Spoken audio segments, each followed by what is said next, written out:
Et bienvenue sur ce premier épisode de Voix d'atypique.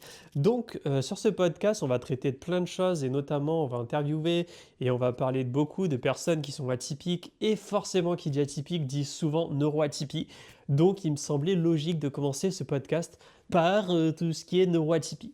Donc, aujourd'hui, on va parler de plein de trucs, de TDAH et tout, de TSA, de HPI et ainsi de suite. Enfin, tous ces acronymes bizarres, tu vois, où tu dis non, mais c'est quoi tout ça et tout le bordel. Et aujourd'hui, on va t'en parler avec Nina et Axel. Pourquoi j'ai choisi ces personnes-là? Parce que Axel est ma conjointe, donc du coup, on est en couple depuis 5 ans et on est tous les deux TDAH et en plus, on est introvertis. Donc, tu auras le côté masculin-féminin avec un profil introverti. Et on est aussi avec Nina qui est éducatrice de jeunes enfants de formation et elle est accompagnante dans la parentalité passionnée par les neuroatypiques. Donc c'est intéressant parce que elle est extravertie et elle a ce côté beaucoup plus professionnel qu'avec Axel. On a plus ce côté, on est neuroatypique et on va te parler un peu de tout ce qui est neuro et on n'a pas forcément tout ce jargon-là. Donc sur ce podcast, sur cet épisode-là, on va parler de plein de sujets. Autant sur la vie de couple, sur comment la diagnostiquer, sur ce que c'est toutes ces neuroatypies, comment les gérer au quotidien, comment on trouve des petits hacks pour s'intégrer dans ce monde de neurotypique. Et on va parler aussi d'éducation d'enfants. Enfin, on va vraiment traiter de plein de sujets parce que on en parle souvent sur des formats courts, mais pas forcément sur des formats longs. Donc là, on va en parler pendant 2 heures, c'est beaucoup. Mais au moins, on va traiter de plein de sujets. Et franchement, je pense qu'on aurait pu en parler pendant au moins 5-6 heures parce qu'après le podcast, on a encore continué à parler pendant 1 heure des neurotypies. On va commencer par parler du glossaire, de t'expliquer tout ce qui est TSA, TDAH et tout, qu'est-ce que ça veut dire tout ça, même si tu ne retiendras pas. Et on se retrouve à la fin pour débriefer tout ce bordel. Ah oui, point important aussi, Nina était pas trop chaud de se faire filmer, donc c'est pour ça que tu verras pas sa tête, parce que c'était assez inconfortable pour elle. Donc voilà, salut! Ouais, du coup, là on est trois, donc il y a Axel et moi, du coup Neil, on est neuroatypique et Nina, du coup, qui voulait nous interviewer pour en fait en savoir plus sur tout ce qui est neuroatypie. Donc, autant faire le glossaire maintenant. Du coup, le TDAH, ça veut dire trouble du déficit de l'attention avec le H qui peut être présent ou pas, qui veut dire hyperactivité. TND, trouble du neurodéveloppement. TSA, trouble du spectre autistique. HPI, haut potentiel intellectuel. HQI, haut quotient intellectuel. Vous ne retiendrez jamais. HPE, haut potentiel émotionnel. TND, trouble du neurodéveloppement. Les neuroatypiques, du coup, c'est des personnes qui ont des troubles du neurodéveloppement et les neurotypiques, c'est des personnes qui sont normaux, entre guillemets. Et après, tout ce qui est 10, donc 10 tout à l'heure. Sans oublier l'hypersensibilité qui est quand même associée souvent à tous ces troubles, mais qui peut aussi être présente sans HP, sans TDAH. Donc c'est important pour moi de le dire aussi. Et donc oui, effectivement, les 10, ça va être pour moi un symptôme de la neuroatypie qu'on va détecter à l'école du coup, puisque la 10, donc on parle de la dyscalculie, dysorthographie, dyslexie, qui sont pour moi oui, comme je disais, des symptômes en fait, et qui montrent que l'enfant a un autre fonctionnement du cerveau. Et c'est dans ses apprentissages scolaires que du coup on va se rendre compte de cette différence et qui va sans doute être en difficulté dans ses apprentissages et qu'il va falloir peut-être lui proposer d'autres méthodes. Ok. Pour résumer. Et du coup, grossièrement, c'est quoi ton parcours? Pourquoi tu es avec nous aujourd'hui, concrètement, quoi? Oui, donc du coup je suis neuroatypique également, HP et hypersensible, TDAH peut-être aussi, mais ça n'a pas été diagnostiqué encore. C'est en cours. J'ai donc eu un diagnostic assez jeune d'HP qui n'a pas été vérifié. Et donc, je suis aussi également donc, éducatrice de jeunes enfants depuis 20 ans. Actuellement en reconversion, donc j'ai lancé ma micro-entreprise en éducatrice de jeunes enfants en libéral pour faire de l'accompagnement parental, enfants et adolescents. Et je souhaite me spécialiser donc, via une formation dans l'accompagnement des neuroatypiques, avec cette volonté de les accompagner au quotidien et de comprendre aussi comment on peut mieux les aider et aussi aider les parents de neuroatypiques à accompagner leurs enfants pour éviter des difficultés à l'âge adulte. L'avantage de l'avoir dit 2 fois, c'est que maintenant j'ai bien compris. Ah ben voilà, parfait. Je saisis bien de quoi on parle. Parfait. Tu veux? On commence direct avec les questions ou La quoi? présentation. Ah oui, se présenter. Bah, c'est là que je sais jamais Ok, je sur le fais quel pied comme ça, tu danser, pourras peut-être te rebondir. fier à Ouais, moi. vas-y, ok. Du coup, je suis Neil avec le nom d'Artist Kaizen. Du coup, j'ai 29 ans. J'ai été diagnostiqué il y a 2 ans, donc j'ai vraiment eu un diagnostic avec 2 neuropsychologues, un neuropsychiatre. Du coup, quand tu le fais avec un neuropsychologue, tu as un bilan neuropsychologique, donc c'est pas officiel et tu peux pas avoir de médicaments. Et du coup, je l'ai fait avec un neuropsychiatre et là, du coup, j'aurais pu avoir de la Ritaline et tout, on pourra en parler éventuellement. Donc du coup, j'ai été diagnostiqué assez tard, hein, à 27-28 ans, comme beaucoup d'adultes. Et je me suis fait diagnostiquer parce que je comprenais pas mon fonctionnement et qu'il y a un coach qui nous a dit Tiens Axel, tu serais pas TDAH? Et à ce moment-là, on a écouté un podcast et on s'est dit Ah, il y a une piste à prendre et on a commencé à faire toutes les démarches. En dehors de ça, je suis paumé entre guillemets dans ma vie. Je fais des jobs alimentaires qui me plaisent pas. J'ai jamais tenu un taf plus de 4 mois, sauf mes alternances où j'ai tenu 3 ans et 1 an. Mais sinon, je change toujours de taf. J'ai plein de périodes de chômage parce que le taf, c'est pas fait pour moi. Et à côté, je fais de la musique où je suis musicien intuitif, où mon but, c'est vraiment d'aider les gens à se reconnecter à leur corps et en mode intuitif. Et c'est là vraiment où le TDAH prend son sens parce que j'ai appris en 10 ans à jouer plus de 25 instruments en autodidacte. Et maintenant, j'ai cette sensibilité où je peux improviser et jouer vraiment pour les gens et vraiment les toucher très fort parce que du coup, j'ai cette connexion-là que je peux avoir naturellement avec les gens, quoi. Et après, j'ai plein de passions. Je me suis passionné sur plein de trucs. Et voilà. Et avec Axel, on est en couple et depuis 5 ans ensemble. Euh, Ok, et on est maintenant tous je les deux sais ce qu'il neuros. faut dire. Voilà.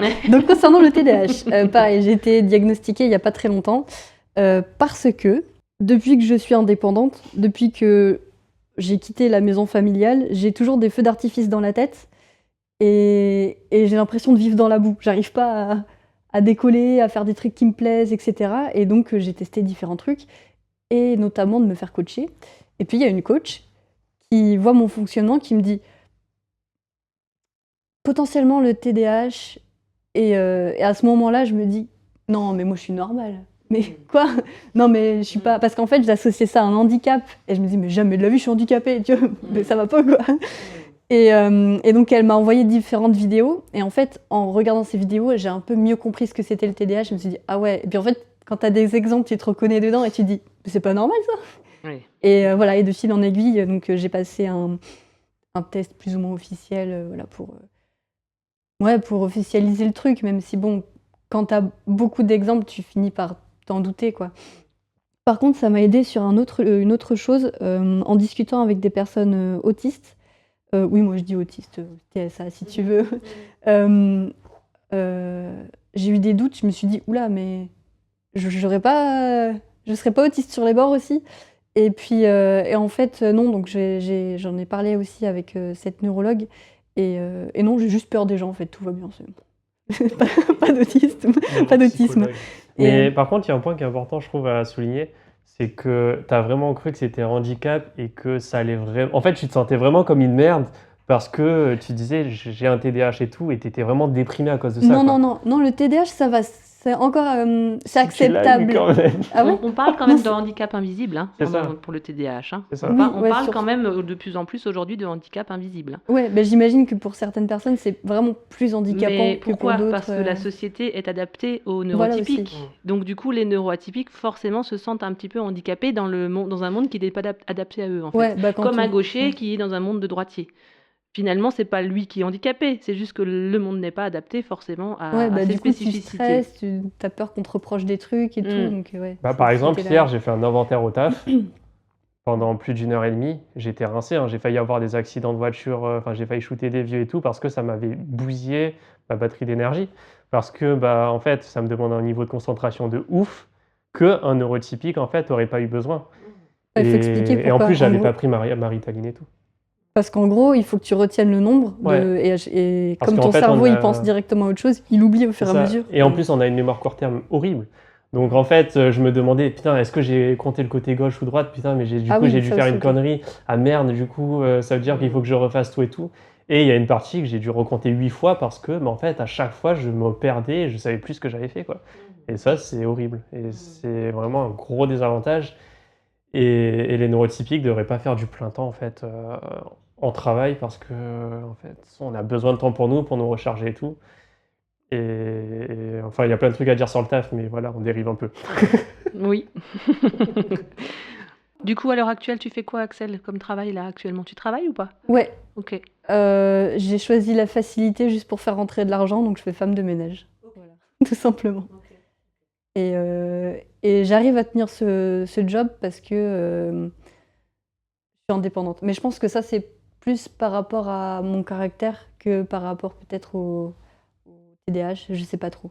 Mais, Bah, ouais, mais le fait après, d'être globalement, les autonome, neuroatypiques ont une hypersensibilité qui fait que le contact avec les autres est quand même pas toujours simple, le Ouais. relationnel. Donc, je pense que avoir des métiers où tu es seul, ça peut quand même être moins énergivore du coup. ouais, tout à Puisque fait. gérer les relations Mm. tout le temps, moi j'ai travaillé en équipe pendant 20 ans, j'ai été manager aussi, et Wow. ça m'a mené au burn-out. Ah. Voilà. Évidemment parce que et en plus j'avais 4 enfants, donc une vie de famille très remplie et du coup pas de moments en fait, beaucoup de moments Ouais. pour moi toute seule. Du coup forcément, pour moi l'enjeu c'est de savoir équilibrer en fait et de se connaître pour savoir justement de quoi on a besoin en tant que neuroatypique et de pouvoir respecter ses besoins.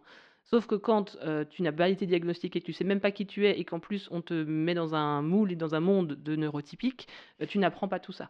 Et c'est vraiment pour moi là l'objectif du coup de mes accompagnements, c'est d'aller comprendre comment fonctionne et quels sont les besoins d'être serein en fait en étant neuroatypique et pas forcément d'être dans la suradaptation parce que ça aussi c'est quelque chose en général qui est très présent chez les Ouais. neuroatypiques, pardon, c'est cette notion de suradaptation.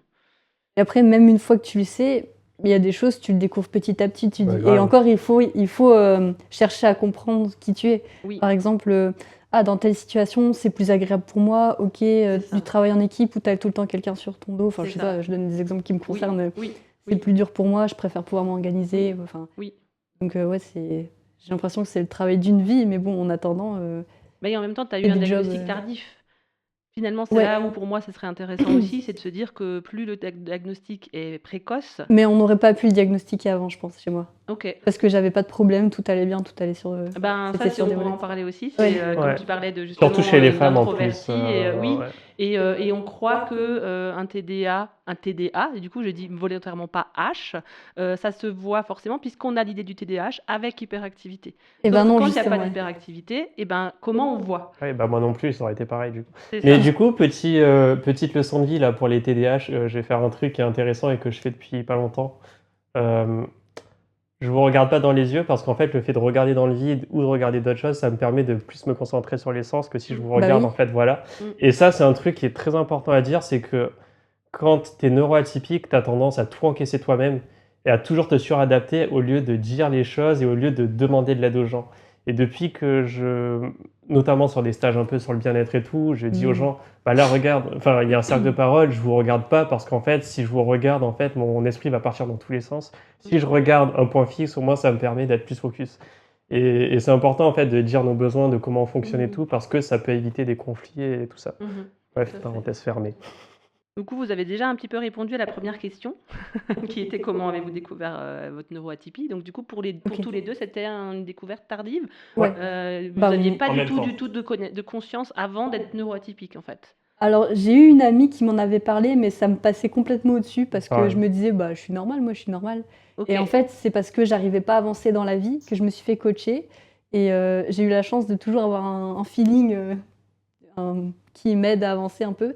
Et je me suis dit, cette coach, tiens, j'ai bien envie de me faire coacher par elle. Et voilà. Et en fait, elle était TDAH et Elle a pu elle a voir. reconnu beaucoup de traits. Voilà. Mhm. On a Et- eu les mêmes coachs et les mêmes neuropsies. Ouais. en Puis j'en France. ai parlé à Anil et je me suis dit, mais toi, 100%, si moi je le suis, toi, c'est sûr. Mhm. Et voilà. Et en fait, on en a discuté avec la même personne et ensuite. Ok. Et depuis que vous savez, du coup, avec le recul, est-ce que vous vous dites qu'il y a des moments dans votre vie où, en fait, vous auriez pu vous douter que, voilà, est-ce que vous avez eu ce sentiment d'avoir toujours été différent et de fonctionner autrement et comment Ouais. c'était dans l'enfance par rapport à ça? Différent, ouais, mais après, il y a tellement de. Quand je dis un truc, je te laisse savoir juste après. J'ai pas grand chose à dire voilà, à ce niveau sur Ah bah oui, t'as l'enfance. oublié. Non, mais après 11 ans. Ouais, Oui. il y a tellement de choses qui. Comment dire? Je sais pas si je confonds les traits de caractère avec le TDAH. C'est dur de démêler les choses, tu vois. Mhm. Parce qu'il y a des choses, je me dis, Oui, par exemple, moi, j'ai souvent été, parfois je dis paria, c'est peut-être un peu fort, mais à l'écart des autres. Mhm. Mais c'est de ma faute aussi. C'est moi qui repoussais les gens, qui faisait en sorte qu'on me dise que je suis bizarre et de paraître le plus bizarre possible. Et puis, et voilà. Et est-ce que tu penses pas que c'était justement parce que tu sentais qu'il y avait quelque chose de différent en toi et que tu avais besoin de valider ça? Alors là, je sais pas. Ok. C'était un truc. Parce que du coup, depuis que vous savez que vous êtes TDAH, qu'est-ce que vous... C'est quoi pour vous votre spécificité due au TDAH? C'est-à-dire, c'est quoi qui pour vous a été validé par le diagnostic en disant, OK, je fais ça ou je suis comme ça parce que je suis TDAH? C'est La plein de mémoire trucs du court terme, quotidien. les projets, le fait qu'on passe d'un projet à l'autre. Juste pour te donner un exemple, je vais un peu te parler de mon parcours, étudesque et de tout ce que j'ai voulu faire dans ma vie parce que c'est un bordel sans nom. Mm. J'ai commencé par un bac pro boulanger-pâtissier que j'ai arrêté à cause d'une allergie à la farine, mais je suis passionné par l'artisanat. Après, j'ai fait un bac pro système électronique et numérique parce que je kiffais tout ce qui était, réparation ordinateur et tout, mais je me suis rendu compte que je pourrais pas tanker tout ce qui est client. OK. Après, je suis parti en intérim et j'ai fait beaucoup, beaucoup de mise en rayon en grande distrib parce que c'est un endroit où bah, je peux carburer, où on me fait pas chier après et où je suis relativement seul, même si j'aime bien le travail d'équipe et tout. Après, j'ai fait plein de trucs, je suis parti à Londres pour faire du ménage. Après, je me suis reconverti, je me suis dit: «Tiens, je vais devenir animateur, pour enfants» et je me suis rendu compte que c'était pas pour moi, donc je suis parti dans les magasins bio. Puis après, j'ai fait quoi? Je me suis dit: «Tiens, je vais m'intéresser à la musicothérapie» et après enfin, ouais et je pense que là, en 2 ans, j'ai voulu me lancer en tant que chargé de com en marketing et communication. Donc j'ai fait un BTS communication sur 1 an que j'ai abandonné sur la deuxième année parce que les études, c'est de la merde, bah, surtout pour les neuroas. Après j'ai fait une formation en bootcamp, sur de l'UX design. Donc du coup là, j'ai eu la meilleure formation de ma vie parce que, bah, justement, c'est des personnes, je pense, qui sont neuroas, qui ont créé la formation et là, Mm. du coup, c'est du concret de ouf, où on travaille vraiment sur des vrais projets avec des assos qui ont vraiment besoin d'aide. Mm. Et j'ai voulu faire quoi? J'ai voulu faire potier sur ces quelques années. J'ai voulu être chocolatier. J'ai voulu, élever des chèvres pour, faire du fromage. Ah oui. J'ai voulu être fromager, j'ai voulu être vendeur en fromage et tu vois, en OK. fait, c'est ça qui te fait te dire: «Ouais, c'est tellement le bordel, en fait, un neurotypique pourrait pas penser comme ça». En fait, il y a Mm. tellement de switch, en Mm. si peu de temps et là, j'ai envie de me former en restauration collective, pour faire de la cuisine, quoi. OK. OK. Donc Mais là, tu soulignes pour moi quelque chose qui est très intéressant par rapport aux neuroatypiques, c'est que justement, on parle de multipotentialité. C'est-à-dire, et c'est souvent ce qui perd les neuroatypiques parce que du coup, ils se sentent capables de faire tellement de choses. Parce que dans leur cerveau, c'est comme ça que ça fonctionne, hein. On parle de cerveau en arborescence. Donc, c'est-à-dire qu'il y a plein d'idées qui fusent en même temps et plein de projets, quand tu parlais des projets avant, hein, plein de projets qui pourraient se commencer en même temps, simultanément. Et on a besoin, en fait, de gérer en même temps plusieurs choses. Sauf que ben, du coup, ça fait que souvent, on n'arrive pas forcément au bout. Ou que d'un coup, ça s'essouffle et puis il y a autre chose qui vient. Et puis, comme les branches d'un arbre, quoi, hein, tac, tac, tac, tac, tac. Et à un moment donné, dans le cerveau, déjà, au quotidien, ça génère des difficultés, hein. Tu parlais de dispersion avant, hein, qu'il fallait que tu fasses un focus justement pour pouvoir rester centré sur ce que tu es en train de dire. Mais du coup, c'est pareil dans la vie. C'est-à-dire qu'à un moment donné, on prend un chemin et puis oh, on bifurque à gauche et puis on rebifurque à droite et puis oh mince, d'un coup je suis arrivé au bout de la branche, mais je sais pas si j'ai envie de continuer cette branche-là, puis j'en commence une autre. Voilà. Et du coup, ça c'est vraiment spécifique des neuroatypiques en fait. ça, c'est notre côté du quotidien avec Axel quand on va visiter une ville, quand on va en pleine nature, on sait jamais ce qu'on va faire et à chaque fois on se disperse, c'est Ouais, trop on marrant, change quoi. d'idée Non, ça Oui, a l'air sympa et puis. oui, c'est ça, c'est ça. Mais du coup, ça peut effectivement poser problème pour une carrière, en fait, pour se dire, allez, à un moment donné, parce qu'en plus, Ouais. on a été éduqué, élevé dans un système qui nous dit, ben, toute ta vie, tu feras la même chose.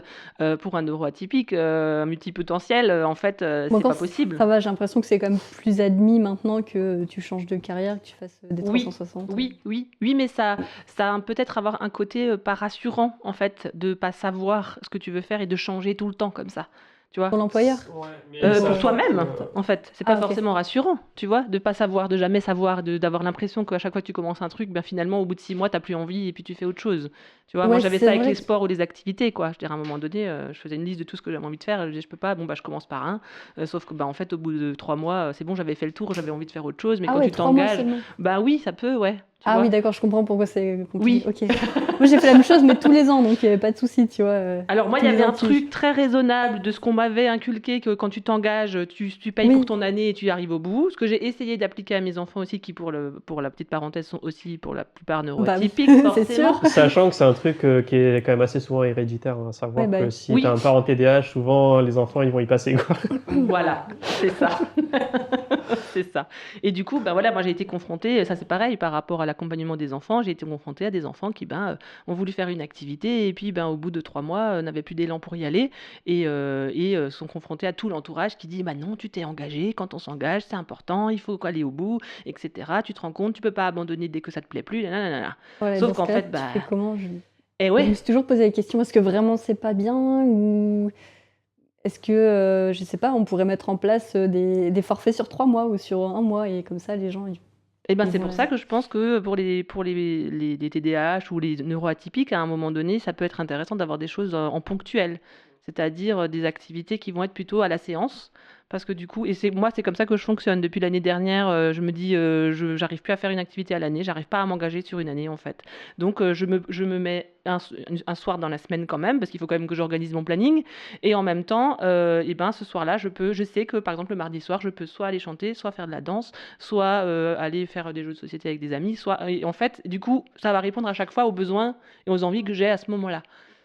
Et ça peut être récurrent et peut-être que pendant 3 semaines, j'ai envie de danser. Mais si tu me dis d'aller danser tous les mardis toute l'année, ben non, en fait, parce qu'il y a des moments où j'ai pas envie, j'ai pas besoin, où j'ai besoin d'autre chose et j'ai besoin d'y répondre à ces besoins-là.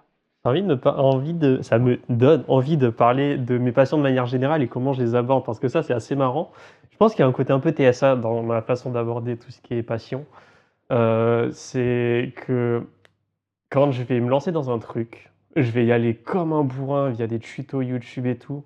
Genre, je me suis passionné par les couteaux, donc je me suis dit, ok, il y a quoi comme type de lame qui existe, quel acier, de quelle façon ils travaillent les couteliers, quel type de manche il y a. Pour la couture, c'est pareil. Enfin, pour le crochet, je m'étais intéressé à fond sur tous les types de nœuds, sur le matos, la Ah poterie, bon? pareil. T'as regardé les Oui, nœuds mais t'as jamais oui, pratiqué? voilà. Et en fait, voilà, c'est ça. Et du coup, je geek un sujet à fond pendant Hmm. 3-4 mois, plusieurs mois. C'est En fou. théorie, Moi finalement, j'ai J'achète regardé tout le qu'un seul matos, nœud et une et fois que après j'achète j'ai le fait. matos, j'arrête. tu Et vas je pas passe dans sur le un autre concret, truc. tu passes pas à l'action. Ouais, mais ça me fait Ok. kiffer en fait, parce que je suis stimulé Oui, intellectuellement, c'est et voilà. ça. Ça nourrit ton cerveau en fait. Et la musique, c'est aussi pour ça que j'ai plein d'instruments et que je joue enfin là, enfin, je joue en général plus Hmm. d'une dizaine d'instruments, même si Hmm. j'en ai appris 25. Bah, parce qu'en fait, j'en parlais avec un musicien qui était neurois. Quand on est sur des jams, donc du coup, quand on joue de la musique improvisée, bah, on se fait chier très vite. Donc en fait, on a ce besoin de passer d'un instrument à l'autre en Oui, fait pour pas se dire oh, je fais toujours le même accord, ça me fait chier. c'est ça, c'est Et ça. du coup, bah, ça, c'est un truc typique un peu neurois aussi. Oui, Donc oui, voilà. tu mets le doigt oui, sur une deuxième spécificité, effectivement. Et il y a 2 choses dans ce que tu dis pour moi. C'est le sens du détail, c'est-à-dire le besoin d'aller au bout du bout du bout du bout, de connaître tout le sujet jusqu'au bout. Puis une fois qu'on a fait le tour, besoin d'avoir de la nouveauté et de redécouvrir des nouvelles choses pour nourrir le cerveau, en fait, qui a Mais Axel besoin est d'être tout le temps, différente, tout le tu vois, à temps. ce niveau-là. Et pourtant, elle a un TDAH. Et c'est Ouais, ça moi qui est par contre je intéressant. suis à l'opposé, c'est-à-dire je vais foncer, je vais pratiquer tout de suite. Par exemple le crochet, moi j'ai pratiqué, je connais un seul nœud, mais j'ai fait tout ce que j'ai pu Ah, tout de ok, suite. Je me suis dit tiens si je faisais comme ça et comme ça, j'ai pas pris de patron, pas de tuto, j'ai juste appris la base avec quelqu'un. ok. Et après je me suis dit mais en fait je pourrais faire si je fais comme ça plutôt, je pourrais faire une boule comme ça. Et donc Toi, t'es plus dans l'action et dans l'expérience, ouais, en fait, mon et kiff à moi dans le... c'est de dans le- pratiquer et ensuite quand je suis bloquée, je me T'as dis arrêté. bon attends, soit j'arrête, soit j'essaye de trouver de l'aide voilà, Ok, auprès de Neil ou ok, je cherche un tuto. ok. Mais ouais, c'est vrai que j'aime bien tout de suite faire en fait. Et si je. Le potager par exemple, je me suis renseignée et je suis jamais passée à l'action. Et un jour, une année, je me suis dit bon, là ça suffit, il faudrait que je fasse quelque chose parce que j'aimerais bien avoir des résultats. Et donc j'ai laissé tomber tout ce que j'ai appris, j'ai laissé tomber les livres, etc. J'ai planté directement. Ok. Donc voilà, en fait, si je fais l'un, je fais pas l'autre. Et ce qui m'amène à un sujet, j'ai remarqué que j'ai 2 phases, en fait, chez moi et les 2 peuvent pas, fonctionner ensemble. C'est-à-dire, j'ai une phase organisation, j'adore planifier et cetera et j'ai une phase action et exemple très concret, quand je range la maison. Si bah, quoi, c'est tout bête, mais c'est vraiment un exemple concret. OK, je me dis: «OK, ouh là là, la maison elle est en bordel. Qu'est-ce qui fait qu'elle est en bordel?» Alors je note, mais vraiment je note, mais comme quelqu'un de stupide, hein. Alors, le plan de travail, il faut le nettoyer, faire la vaisselle, d'accord. Passer l'aspi, ouais, ça, il y a des tâches, OK et tu vois? Et je note tous les petits détails qui font que je trouve que je me sens pas bien chez moi OK. et ensuite je passe à l'action et j'ai déjà essayé de passer à l'action directe. Donc je commence un truc, Ah oui. genre je fais la vaisselle et là je Ouais. me retourne et c'est comme si j'étais dans un autre espace-temps. Je me dis: «Il faut faire quoi là déjà? On est en quelle année?» Tu sais plus, tu es perdu OK. et c'est pour ça que j'ai besoin de listes en fait, parce Oui. qu'une fois que je suis dans l'action, j'ai plus du tout le côté planification, et quand je planifie, je peux mettre, tu sais, je sais pas, tel jour je fais ça, ça me prend tant de temps. OK, je peux caser ça là parce que là j'ai, 10 minutes de battement donc je peux faire ça et voilà. Mais quand je passe à l'action, j'ai plus du tout ce cerveau, il fonctionne plus, quoi. OK. Donc voilà, je OK. sais pas si c'est spécifique, Ouais, ouais, mais ouais, ouais, ouais. Sachant Ben, que ce qui est marrant en plus aussi, c'est que souvent quand on fait des tâches, on les finit pas. Et je peux parler de ce que tu as fait hier dans la douche et que bah, j'ai fait quoi? l'épilation. Non mais, j'étais fatiguée après. Axel, elle s'épile dans la douche tranquille. Et après, elle fout C'est des les bandes de bandes de cire froide. cire par terre et elle les laisse par terre. Bah quoi? J'étais fatiguée, j'avais fini mon objectif. Mais ça, c'est un truc du TDAH. Quand ton objectif, il est atteint, généralement, tu as la flemme d'aller jusqu'au bout, de faire, de ce qu'il faut finir, faire, ouais, ouais. OK, de ranger ou de oui. Parle des T'ouvres un gâteaux avec ta placard, tu mère. prends ton bol, c'est bon, t'as le bol, pas besoin de fermer le placard. Mmh. Les gâteaux avec ta mère. Du coup, ça peut créer Oui. vachement de conflits. C'est Oui, un peu le ouais. gros problème. Mais du coup, ouais, parle des Mais gâteaux avec maintenant, ta mère, je j'en pense ai que c'est un conscience, tu vois. Quand bon je laisse truc, les ouais. trucs en plan, ou l'autre fois, on a cherché un truc avec Neil dans la chambre, on retourne toute la chambre, on cherche, je sais plus, un sac, et on sort tout, et on laisse tout par terre. Mmh. Et j'en ai conscience, tu vois. Je me Oui. dis, ok, bah là, c'est le bordel maintenant. Et je dis à Neil, mais vraiment juste pour savoir, tiens, pourquoi toi, tu t'as laissé les sacs par terre? Et bon, en fait, il pensait que j'allais faire quelque chose avec, mais. Et voilà, et moi, je les ai laissés là parce que bah, j'avais la flemme de ranger. Et l'objectif était atteint, c'était pas là, on va chercher ailleurs. Voilà. OK, OK. Après, il y a Et- aussi peut-être parfois, toi tu parles de flemme, mais il y a aussi le fait que ben, le cerveau il passe vite à autre chose. Et du coup, que tu es déjà dans autre chose, donc tu termines pas ta T'oublies des tâche. trucs, ouais. Tu vois? Oui, oui. Tu vas pas au bout parce que en fait, tu es déjà en train de passer à Et l'action d'après. t'oublies, mais vraiment Voilà. premier degré. Et ça, et ouais. c'est que quand tu reviens à l'endroit où bah, tu as laissé le placard ouvert que tu peux dire ah oui, c'est vrai, j'avais peut-être laissé le placard ouvert tout à l'heure. Ouais, Mais carrément. sur le moment, tu passes vite à autre chose en fait. Ouais, Et bah, ça arrive on aussi. revient sur la dispersion avant. C'est ça, c'est comme ça va tellement vite parce que les cerveaux des neuroatypiques sont quand même des cerveaux qui sont très rapides, hein, qui traitent vite l'information. Hein. Rapide, et en plus, tu focuses à fond. Quand tu changes de sujet, tu es à 100% sur le nouveau sujet. C'est pour ça que tu oublies le premier sujet. Et Oui, c'est fou. aussi. Oui, complètement. Tu voulais parler d'un exemple Ouais, quand j'étais gamine. Alors là, du coup, mais je compte répondre à ta question aussi après, Oui. à l'occasion. Ouais, moi aussi, il faut que je note parce Parce que qu'il y a du coup, des trucs qui me viennent en tête et je coupe la parole justement pour pas oublier. Tu peux noter, bref. Alors, ouais. Donc quand j'étais gamine, faire des gâteaux, trop cool, un nouveau truc, tiens, je vais tester. Je sais pas, j'avais moins de 10 ans, je pense. 8 ans, un truc comme ça. Je commence à faire des gâteaux, et puis j'ai mélangé 3 ingrédients et demi, et là je dis, oh, j'en ai marre. Et en fait, à chaque fois, c'était ma mère. Heureusement que ma maman, elle est telle qu'elle est, elle m'a beaucoup aidée, et c'est elle qui gentiment finissait les gâteaux et tout. Et grâce à son aide, bah, j'ai appris petit à petit. Donc maintenant, j'arrive à les faire en entier, les gâteaux, à l'arrache, mais je les fais jusqu'à la cuisson. Mais c'est vrai qu'au début, j'arrivais pas à aller jusqu'au bout, quoi. C'était trop long. Je sais pas pourquoi. C'était il y a trop longtemps, je me souviens pas. Mais Ben, on parlait des étapes tout à l'heure, on l'a pas pas quand on enregistrait, mais cette notion d'étape, elle est très typique aussi. Là, dans la formation que je fais, il y avait un exemple par rapport au fait d'envoyer un colis. Moi, par exemple, j'ai tout le temps envie de vendre plein de trucs sur Vinted. oui, Sauf qu'à chaque fois que j'y pense, je me dis non, mais ça veut dire qu'il va falloir que quand les gens ils me disent j'achète, il va falloir que je leur envoie le colis. Et là, Ok. je m'arrête. Je ne fais pas l'annonce parce que je sais très bien que ça va être trop pour moi. C'est-à-dire, Ok. ça veut dire qu'il faut que je garde l'objet quelque part dans la maison, que je sais Tu que le quand ça va retrouves. être acheté, il va falloir que je le retrouve. Ensuite, il va falloir que je l'emballe. Ensuite, il va falloir que j'aille à la poste, enfin que je fasse plein d'étapes Ouais. pour jusqu'à ce qu'il soit envoyé. Et ça, du coup, souvent, ben, c'est un exemple qui avait été Ouais. cité pour les TDAH ou les neuroatypiques, c'est très compliqué parce qu'il y a trop d'étapes, en fait. Le pire, c'est Ouais. l'administratif. Là, moi, ma Mm. micro-entreprise, ça fait 4 ans que je dois changer l'adresse. Ok. Elle est toujours à Canebière. Ouais. Donc, si je reçois un courrier et que voilà, bah, je suis dans la merde. Et pourtant, Mm. j'ai essayé de le faire, mais c'est qu'à chaque fois, il y a plein de trucs qui me font chier et que j'arrive pas à faire parce qu'il y a des problèmes avec les sites du gouvernement et tout. Donc Mm. là, ça se trouve que je dois payer des trucs de ouf et Mm. tout, voilà, mais Mm. que je sais pas et que je fais pas parce que ça me saoule. Et Mais ça, parce qu'on ça, est dans la problématique d'aller au bout du truc et que c'est souvent, ça. c'est beaucoup d'étapes, les démarches Ouais. Et administratives. j'ai eu Surtout vachement de administratif. conflits avec ma mère sur le fait de bah tu vas pas prendre un rendez-vous avec ton médecin et tout. Bah en fait non parce que ça demande trop d'efforts et surtout que j'étais phobique sociale à l'époque Mm. et que bah il y a tout ça qui fait que voilà et ça a créé des grosses engueulades Ah, maintenant, parce c'est que toi qui m'aides pour le médecin. oui Je dis, voilà. oh, ça va être trop compliqué. Il me dit, mais non, tu vas sur Doctolib et tout, tu cliques. Ah bon, d'accord, ça va. Mais, Mm. mais en fait, c'est vrai qu'il y a des trucs, parfois, c'est dans nos têtes. On se dit, mais ça va être long, les démarches et tout. Oui.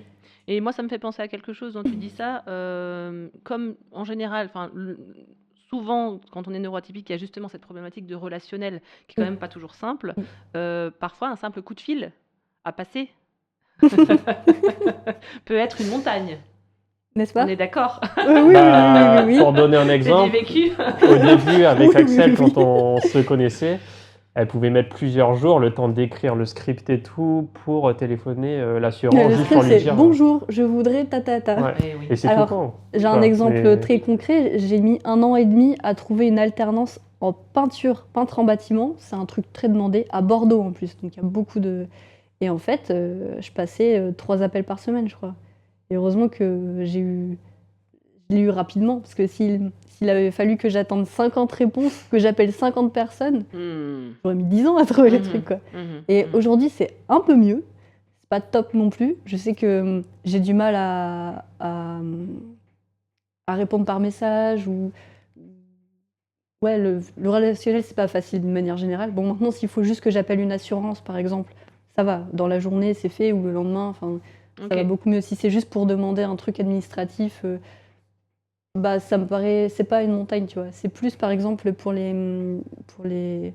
Comment ça s'appelle? Ce qu'on fait avec Nid. On fait quoi? Des voyages musicaux, en ah. gros. Ou si quelqu'un réserve, etc. Et je me dis, bah, qu'est-ce que je vais lui répondre? Alors, je m'aide beaucoup de ChatGPT. Ok.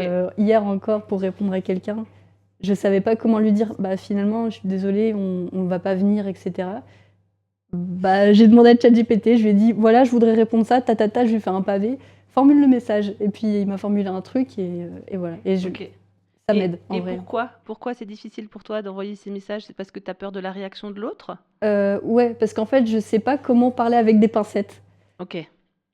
Et si je lui avais dit tel quel, bah déjà c'était très fouillis. Je lui ai envoyé, je sais pas combien un gros pavé à ChatGPT. Hmm. Il m'a répondu, il m'a retranscrit ça en quelques lignes, tu vois. Et, Ok. et ça me paraissait plus gentil, tu vois. Mhm.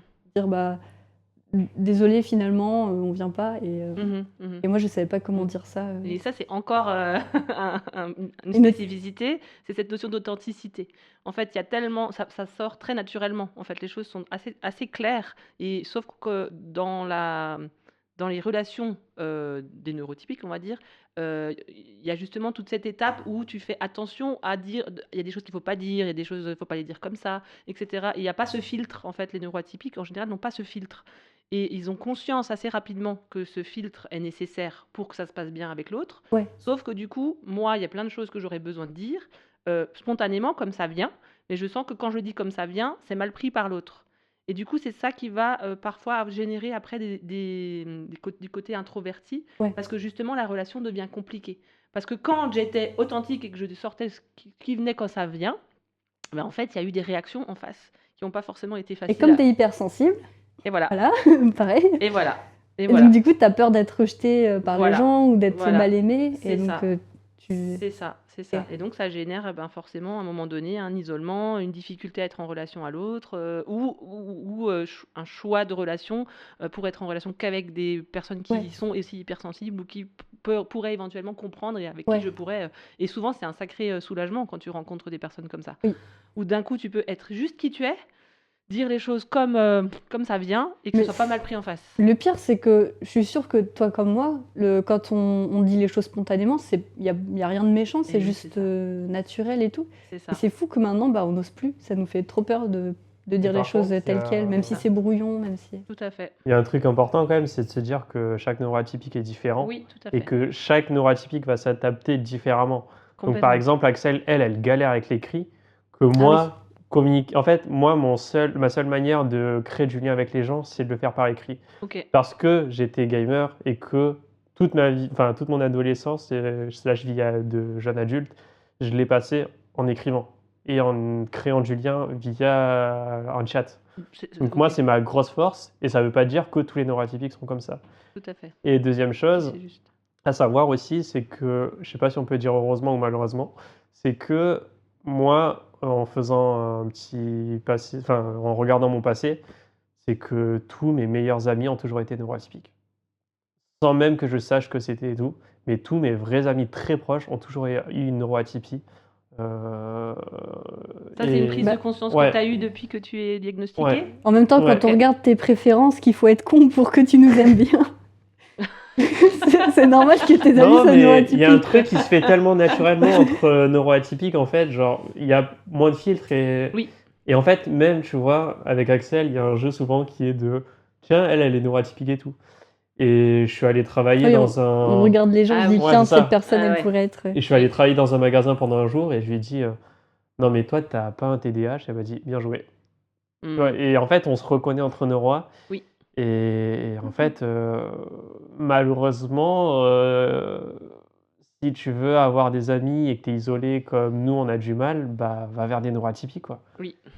C'est un peu triste parce que du coup, bah, y a une meuf qui me disait sur TikTok quand j'avais fait une vidéo que bah non, il faut surtout pas, enfin, ce qu'on apprend en psychologie, c'est de surtout pas se mettre entre personnes d'un même secteur parce que du coup, ça fait que bah, vous allez vous isoler et tout. Mais en fait, à un moment, tu en as besoin et tu as besoin d'être avec des gens avec qui tu es en confiance et tout, et c'est OK, quoi. Et ça veut pas dire que tu dois haïr les personnes neurotypiques, c'est juste Non, que bien sûr. bah, tu peux être C'est plus pote facile, avec quoi. des neurotypiques, aller faire un bowling et tout, t'amuser, mais avoir une vraie relation de confiance, tu le fais avec les neurotypiques et c'est comme ça, quoi. Enfin, c'est comme Et pour moi, c'est vraiment une question d'équilibre. C'est-à-dire que si on part du principe que la population de neuroatypiques, c'est à peu près 25% de la population, Ah, c'est plus forc- que... forcément, tu as été plus en contact avec des neurotypiques qu'avec des neuroatypiques. Donc, à un moment donné, l'équilibre n'est pas là. C'est-à-dire que si tu es tout le temps dans des relations où tu ne peux pas être comme tu es, où tu es face à quelqu'un qui ne comprend pas ton hypersensibilité, qui n'a pas qui a plein de filtres, et que toi, tu es en contact avec des neuroatypiques que de façon très ponctuelle ou sans même s'en rendre compte, forcément, ça crée un déséquilibre. Alors que, comme je suis d'accord avec toi, l'idée, c'est pas de s'enfermer entre neuroatypiques, mais d'avoir assez de relations comme ça authentiques pour que tu Ouais. puisses du coup bien vivre les autres avec des neurotypiques qui ont aussi leurs qualités et leurs atouts et qui nous apportent aussi à nous les neurotypiques, les neuroatypiques pardon, des choses dans le quotidien.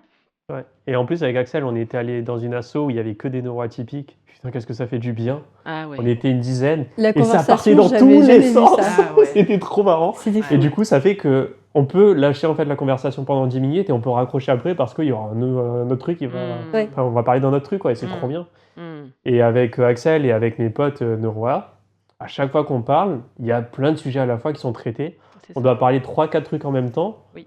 Et c'est OK en fait, parce que C'est ça. si on parle que d'un truc à la fois, on se fait chier. Moi, ce que C'est j'aime pas bien aussi... linéaire en fait. Ouais. Ouais. Ça. Oui. Qu'est-ce que tu disais? Ce que j'aime bien, c'est que avec les personnes neuroatypiques, généralement, tu peux parler d'un sujet sans forcément poser de contexte ou un très léger contexte et tac, direct, elle va capter et après, tu peux changer de sujet et tac, elle va capter. Mm. Je trouve que c'est pratique. Je pense qu'on épuiserait les gens au quotidien si on était tous les deux avec d'autres personnes qui seraient neurotypiques, on les épuiserait. Hein. Ce serait trop marrant. Parce que franchement, pour nous suivre, wow. Je pense que j'ai déjà dû épuiser quelqu'un dans ma famille et c'est pour ça que je suis calme au quotidien parce que cette personne me demandait de faire moins de bruit. Mais si on parle vraiment du TDAH avec hyperactivité, c'est souvent ça qui génère des problématiques dans les familles. C'est Ouais. que cet enfant-là, je parle d'un enfant, hein, qui va avoir un TDAH, il est épuisant, Après, je sais pas ce que effectivement. ça veut dire hyperactivité, tu vois. Parce que je me dis, Alors, nous, on enfin, a une hyperactivité mentale et pas physique. Enfin, si, on mais l'a c'est- physique, mais on l'a bien caché. Alors, déjà, du coup, bah, viens, parce que on moi, j'ai rentre. pas du tout l'impression d'être hyperactive Si, non, mais physiquement, carrément que tu vois. si. Je Non, me mais dis, bien bah, sûr que si. bah d'accord, il y a des petits quarts d'heure de folie, quoi. Mais comme tout bon animal qui se respecte. Non, je suis partie ailleurs. Tu fais toujours des mouvements trop bizarres, chelous à chaque fois que tu fais un truc. Tu Bah tiens oui, mais jamais en place. oui, mais L'hyperactivité, ça c'est va, aussi tu oui, vois. le fait de ne pas réussir à se poser, en fait, d'être toujours soit dans une activité, Ouais, hyperactivité mental, ouais. mentale, soit physique, Ouais. tu vois. Du coup, Et voilà, physique, je me que dis, ça se oui, pose c'est le jamais. gamin qui court tout le temps, tout le temps, tout le temps. Mais moi, je cours pas. Enfin, tu vois, je sais pas Mais oui, où est mais la toi, limite, tu vois. tu n'es plus une enfant, en Oui, fait, mais d'ailleurs, quand tu vois. j'étais gamine, j'ai freiné ce côté-là. Parce qu'on me disait, oh, tu fais trop de bruit, Et arrête ben de. voilà. Je sais pas, je crois que je faisais beaucoup de bruit avec ma bouche, j'étais tout le temps en plein milieu, je T'étais tout le marchais, temps en activité. C'est ouais, mais tranquille, tu l'hyperactivité. vois, je courais pas partout, enfin, je crois pas. Mais ça veut dire Mais, qu'il n'y avait pas de moment de off, en fait. Tu vois, si tu dis que tu faisais toujours des bruits avec ta bouche, c'est-à-dire qu'il y avait toujours une ouais, enfin, partie de ton toujours, tu fais corps ça 5 minutes, qui était après en tu passes à autre chose. activité. Ouais, oui, Tu vois, ouais. que ce soit clairement activité dans le fait de courir, de sauter ou simplement de bouger, de faire un truc. Tu sais, les enfants hyperactifs, ils ont toujours besoin de toucher à tout, voilà, d'avoir quelque chose en main, ou de faire effectivement un bruit avec sa bouche, ou de toucher ses cheveux, ou enfin, tu vois. Et du coup, quand tu Ah regardes ouais, la je me dis, bah, personne, c'est normal, ça, tu vis, tu vois, tu fais des mouvements, non? ben non, Ah, c'est fou, tout le d'accord. monde fait pas Bah, ça. regarde en cours, enfin, moi, Mais pour j'ai avoir beaucoup repris les freiné cours, ça c'est après, horrible, ouais, hein. parce Et ouais. que, parce Parce que que ça ça a été plaisait mal pas à vu. ma Ouais. famille. Ouais, Et ouais. ouais. Et surtout quand t'es une C'était. femme, enfin, on reprend le sujet des petites filles. Bah, les petites filles, justement, en fait, le TDAH est complètement différent à Oui, diagnostiquer parce Ah oui, que il y a ouais. ce côté un peu enfant calme, tout ça, parce que t'es une fille et que tu dois pas faire de conneries comme un gosse, c'est ça. un garçon pourrait faire. Et du coup, bah, pour en revenir au côté hyperactif, je suis hyperactif. Et pourtant, jusqu'à mes 11 ans, j'ai eu un mutisme sélectif, donc du coup, je parlais pas du tout. Et j'ai toujours été hyper timide, mais genre timide maladif Ok. et c'était vraiment hardcore, quoi. Et du coup, tu n'aurais pas eu cette impression-là. Et malheureusement, je peux pas faire de feedback sur mon enfance parce que j'ai oublié mon enfance. Mhm. Mais voilà, t'es pas obligé d'être hyper social, de faire que des conneries, de parler constamment et tout. Tu peux être hyper actif dans ta tête, avoir plein de trucs qui te viennent dans ta tête et de pas réussir à mettre ton cerveau en pause. Et c'est l'hyperactivité. T'as pas besoin de courir de partout, quoi, Tout clairement. à fait. Et moi, ça me fait penser aussi à ce cliché qu'on peut avoir sur l'hypersensibilité, qui n'est pas non plus forcément tu pleures tout le temps. Parce qu'on parle d'hypersensibilité beaucoup, justement aussi par rapport aux femmes, qui souvent sont des hypersensibles. Et puis, on nous a permis d'être, nous, on a le droit de pleurer, hein, les garçons, ils n'ont pas le droit.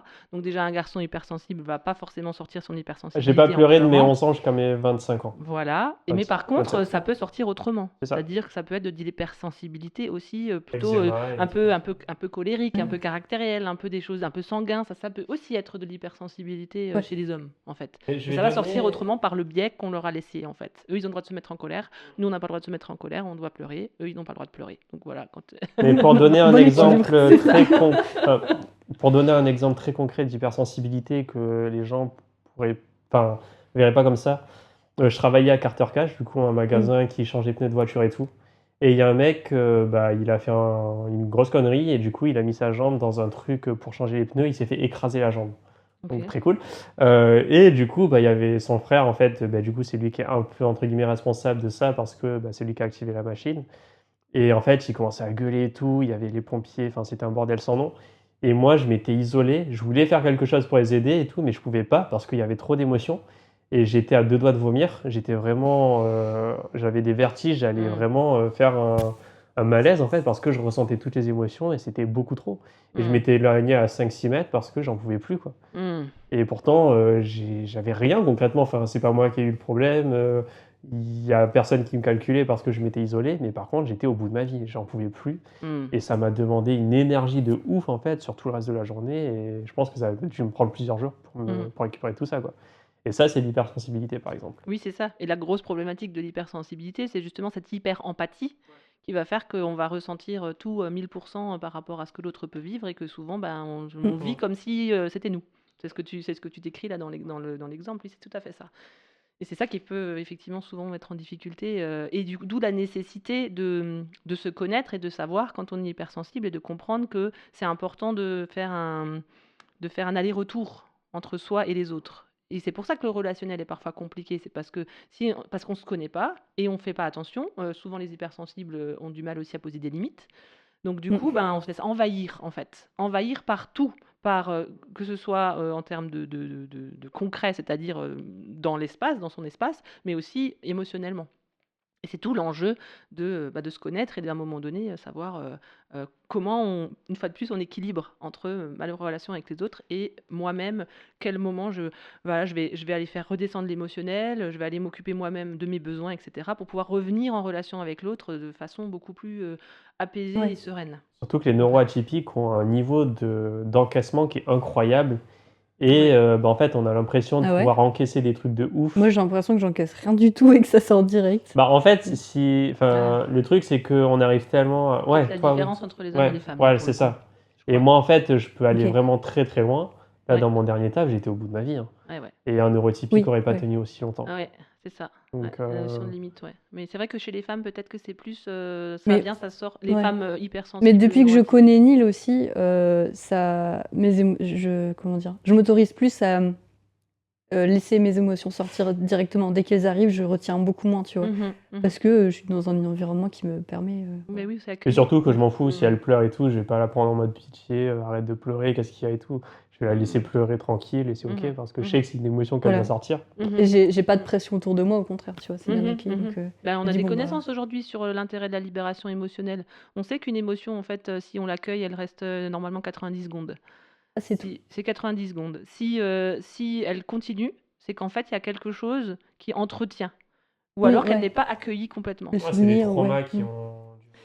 Alors là, je vais vous partager mon expérience d'éducatrice de jeunes enfants. Moi, j'ai travaillé pendant 20 ans dans des crèches, micro-crèches, avec des enfants de 3 mois à 3 ans. Un enfant, quand il exprime ses émotions, même un hypersensible, parce que ça se voit aussi chez les enfants, l'hypersensibilité, il y a des enfants... Tous les enfants sont des êtres sensibles, mais il y a des enfants pour qui on voit dès le départ que c'est beaucoup plus fort. Un enfant, quand il tombe ou qu'il y a quelque chose, où il y a une émotion qui sort, si tu lui dis « je vois que tu es en colère » ou « je vois que tu es tombé, que tu as mal », en 3 secondes, ça s'arrête. Si par contre on lui dit « mais non, c'est pas grave, allez, viens », et etc., et on essaye de dévier pour qu'il ne pense plus à son émotion, ça dure. Ça peut être vraiment quelque chose de très très rapide. Ok, j'ai vu, t'es tombé, tu t'es fait mal, ça va, c'est bon pour toi, et c'est parti. Et l'enfant, c'est bon, il s'est senti accueilli, il s'en va. Et il continue son jeu. Tout simplement. Et alors que on a été éduqué dans mais non, c'est pas grave, allez, relève-toi. Oui, c'est ça. Non, d'abord on accueille. Oui, t'es tombé. Oui, je vois, tu t'es fait mal, tu t'es cogné le genou. Ça va aller? Est-ce que t'as besoin que je t'aide? Non, c'est bon? Et hop, il repart. Du coup, c'est Ok. pour ça que moi, en fait, l'intérêt de la musique, c'est d'accompagner les gens justement à libérer tout ça, de Oui. libérer toutes ces émotions et d'avoir un espace où ils peuvent tout libérer. Oui. Et c'est tellement important d'être dans le mouvement et tout, et ça, je me Mhm. rends compte de plus en plus. Pour Mhm. avoir retenu mes larmes pendant plus de 20 ans, jusqu'à faire un exercice de respiration qui m'a permis de pleurer, je me dis, c'est un truc de ouf, quoi. Et le corps, il en a besoin. Et du coup, c'est pas parce que tu les exprimes pas que ton corps, il les exprime pas. Après, tu peux faire des maladies et tout. Donc, autant le faire le plus tôt possible, au moins, tu t'évites des emmerdes, quoi. Complètement. Sur la première question, du coup, je veux bien Oui. donner une autre approche. Donc, la Oui. question, c'était en gros, qu'est-ce qui a défini que vous êtes TDAH? C'est Oui. ça, hein, Donc, Neil, il avait parlé plus de son vécu, de son parcours. Et pour moi, ce qui a vraiment, déterminé ça, c'était plus ma façon de fonctionner. Et c'est aussi pour ça, en fait, c'est ça qui me bloquait au quotidien et qui a fait tilter la coach. Alors, j'ai noté les mots en vrac. Ouais. Alors d'abord, la discipline, j'y arrive pas. Impossible. J'arrive pas à me forcer à faire les choses. Ok. Ce qui rejoint aussi la paralysie, un peu Avant, j'appelais ça la flemme. Bon, apparemment, c'est pas vraiment que de la flemme parce que j'ai découvert récemment que la flemme, c'est quand tu fais pas un truc parce que t'as pas envie, mais tu pourrais le faire. Moi, je croyais que la flemme, c'est parce que t'arrivais pas à faire la chose. Ah oui. Et en fait, souvent, c'est ça. Je me dis, allez, on y va, allez, pendant 1 heure, 2 heures parfois. Et tu dis, allez, faut y aller. Et c'est très, très dur de passer à l'action. Ok. Donc, c'est beaucoup ça qui m'empêche d'avancer dans la vie. aussi le fait de baisser les bras très rapidement. Dès qu'il y a une difficulté, soit je passe à autre chose. Tiens, finalement, si je faisais ça, c'est pas mal. Et donc, je passe à autre chose, mais du coup, je vais pas au bout du projet. Ok. Soit je fais pas du tout. Tu vois, Sachant que j'abandonne sur tout. ça, d'ailleurs, ce qui est important à dire, c'est que la discipline sur les neuroas, c'est quand même un truc qui est très compliqué. Oui. Et ce qu'il faut faire, c'est casser les points de friction. Par exemple, moi, on m'a dit, vas-y, il faut que tu joues de la musique une demi-heure, 1 heure par jour. T'auras beau mettre un créneau, j'y arriverai pas. Par contre, là, tu vois, par exemple, là, à côté, il y a une partition qui est prête, il y a l'accordéon qui est prêt. Et normalement, en fait, mes partitions sont juste à côté du canapé, comme ça, j'ai juste à m'asseoir sur le canapé et je peux jouer en fait pendant 10 minutes et après, je passe à autre chose. Et ça, c'est hyper important, c'est de supprimer les points de friction pour faire quelque chose. Si tu veux écrire quelque chose, par exemple, et que ton but, c'est d'écrire une page pour un livre, va pas ranger ton cahier, ton stylo, mais le direct à dispo à un endroit où tu seras toujours prêt en fait à pouvoir écrire, même si c'est 5 minutes, quoi. D'ailleurs, c'est un truc que j'adore faire dans la maison, c'est-à-dire optimiser pour, je sais pas, à tel moment de l'année. Là, en ce moment, c'est le sport. Et je trouvais que c'était pas assez fluide, que mon sac de sport n'était pas assez à disposition parce que j'y vais assez régulièrement dans la semaine. Ok. Et donc, du coup, finalement, j'ai fait ça hier, tu vois, entre midi et 2. Le meuble que tu as vu, je l'ai déplacé et j'ai mis mes affaires dedans. Enfin, et j'aime bien. Ça, Pour que ce soit plus accessible et du coup que ce soit plus facile en fait. Voilà, c'est sur le passage, tac, Oui, tac. c'est ça. Et ça, c'est un truc que j'aime bien faire au quotidien. Même quand j'ai rangé, quand on a déménagé, tu sais, et que j'ai rangé toute la cuisine, par exemple, à chaque fois, je me disais, bon alors attends, les tasses, quel est le mouvement le plus simple? Quand tu rentres dans la cuisine le matin, enfin, voilà, c'est un truc que je voulais développer. Mince, je suis en train de digresser. C'est pas grave. Bon, d'accord. Non, vas-y, Via l'architecture d'intérieur, j'ai fait une formation d'architecture d'intérieur parce que organiser la maison, ça m'intéressait. Puis finalement, c'était pas vraiment l'organisation de la maison, c'était plus quand tu fais de l'architecture, c'est vraiment l'emplacement des meubles, etc. Okay. Et donc j'ai abandonné cette formation. Ok. Parce que toi, ce qui t'intéressait, c'était plus l'optimisation en fait. Ouais, c'est ça. Ouais. Et ça aussi, dans la formation que je fais, là, il y avait un exemple par rapport à ça, où justement, il disait que les neuroatypiques, quand ils arrivent dans une entreprise, en général, dans les 3 premières heures, ils voient déjà tout ce qu'il faudrait changer pour que ça soit optimisé. Et du coup, ça devient une montagne. Et du coup, après, ils savent plus par quoi commencer. Et du coup, ça les perd et ça pourrait même les empêcher d'aller dans l'entreprise et de continuer à y travailler. Parce que s'ils voient dès le départ tout ce qu'il y aurait qui ne va pas, ouais, en fait, plus, après, tu n'arrives plus à ne pas voir, quoi. C'est Et donc ça. tu te dis, mais pourquoi? Mais c'est bête. c'est ça. C'est ça. Parce qu'il y a vraiment ce côté très pragmatique de la compréhension rapide et comme je disais avant, cette notion de détail, la compréhension rapide de ce qui se joue et que, mince, on pourrait améliorer, quoi. Ça pourrait être Ah bah beaucoup oui, plus parce facile, qu'en tant comme que ça, comme ça. pro de la flemme, mais qui n'est pas la flemme, forcément, on voit tous les On petits développe des trucs. techniques d'optimisation. Voilà. Ouais, moi, je Pareil travaille à pour les trajets. Centracor et c'est un enfer pour moi. Enfin, la réserve, c'est le bordel, il y en a partout et tout. Et à chaque fois, j'ai envie de le faire, mais je me dis non, mais c'est bon, si tu commences à faire ça, c'est mort et tu pourras pas faire tout ce que tu as à faire. Et oui. Et voilà quoi, mais à chaque fois que je passe dans un tas, je me dis, mais putain, mais pourquoi ils font pas ça? C'est chiant et on gagnerait du temps, de l'argent, on pourrait faire plus de ventes et tout, mais écoute, hein, exécute. On est dans un monde neurotypique, quoi. C'est ça. C'est ça. Dans les questions, il y en avait une quand même qui m'intéresse beaucoup, c'est le fait que vous soyez un couple de neuroatypiques. Pour vous, est-ce que vous avez déjà été en couple avec des neurotypiques, du coup? Est-ce que vous voyez une différence ou pas? Alors le Ou- problème, c'est qu'on n'a pas vraiment été en couple avant. Ok. C'est le C'est notre premier premier vrai vrai. couple, Ouais. Ok. ouais. Et Ah, au passage, on a 28 et 29 ans avec Axel, on dirait pas, mais voilà. Même quand tu le dis, je me dis non, t'abuses. Ah oui. c'est vrai. Mais du coup, je pense que vous avez dans votre entourage d'autres couples. Et peut-être que vous pouvez observer un fonctionnement différent. Le problème, ou- c'est que on est tellement bien ensemble qu'on s'est vachement renfermé et que du coup, socialement parlant, on a très peu d'entourage. Donc Ok. depuis qu'on est en Alsace, on s'est pas fait Même d'amis en nos fait. amis, ils sont neuroatypiques. Nos parents, quand même, je pense aussi, Ok. des deux côtés. Ok. Et après, ah si, Il y a Anso, il y a Anso, ouais, mais... qui mais elle est avec un neuroatypique. Voilà, donc, c'est une neurotypique avec un Avec neuroatypique. Ok. Donc on lui avait posé Donc vous n'avez quelques pas questions. particulièrement conscience de la spécificité de votre couple, en fait. Bah voilà, c'est ça. Et moi aussi, je me posais la question, je me disais, mais attends, mais dans les couples neurotypique, du coup, comment ça Les se gens, ils passe? font les cours sur des heures, enfin des jours Ah oui, fixes. j'ai C'est découvert. incroyable. Oui. Ah bah oui, bien Ah si, sûr. si, il y a Vous des faites choses. pas ça? Oui, c'est vrai qu'il y a des trucs, tu découvres quand t'as pratiquement 30 ans. Quoi? Mais il y a une routine. Pour les courses, pour... C'est ça. nous, à chaque fois Un qu'on rentre jour dans... fixe pour le ménage dans la maison, un jour fixe pour les courses. Ah oui, j'ai entendu Ah ça bah dans bien mes sûr. collègues. Ah bah samedi, oui. c'est ménage, je vais faire Bah mon oui. ménage et tout. Ben oui. Évidemment. Fais pas ça, Axel. Non. Je comprends pas. Nous, on fait en fait quand on a envie de le faire, en fait. C'est juste ça. Genre, le ménage, il n'y a pas un jour où on se définit. Genre, que le sol il soit sale ou pas, si à un moment on voit qu'il y a un petit truc et qu'on a envie de le faire, ben, on va tout faire en fait parce qu'on aura envie de le faire sur le moment.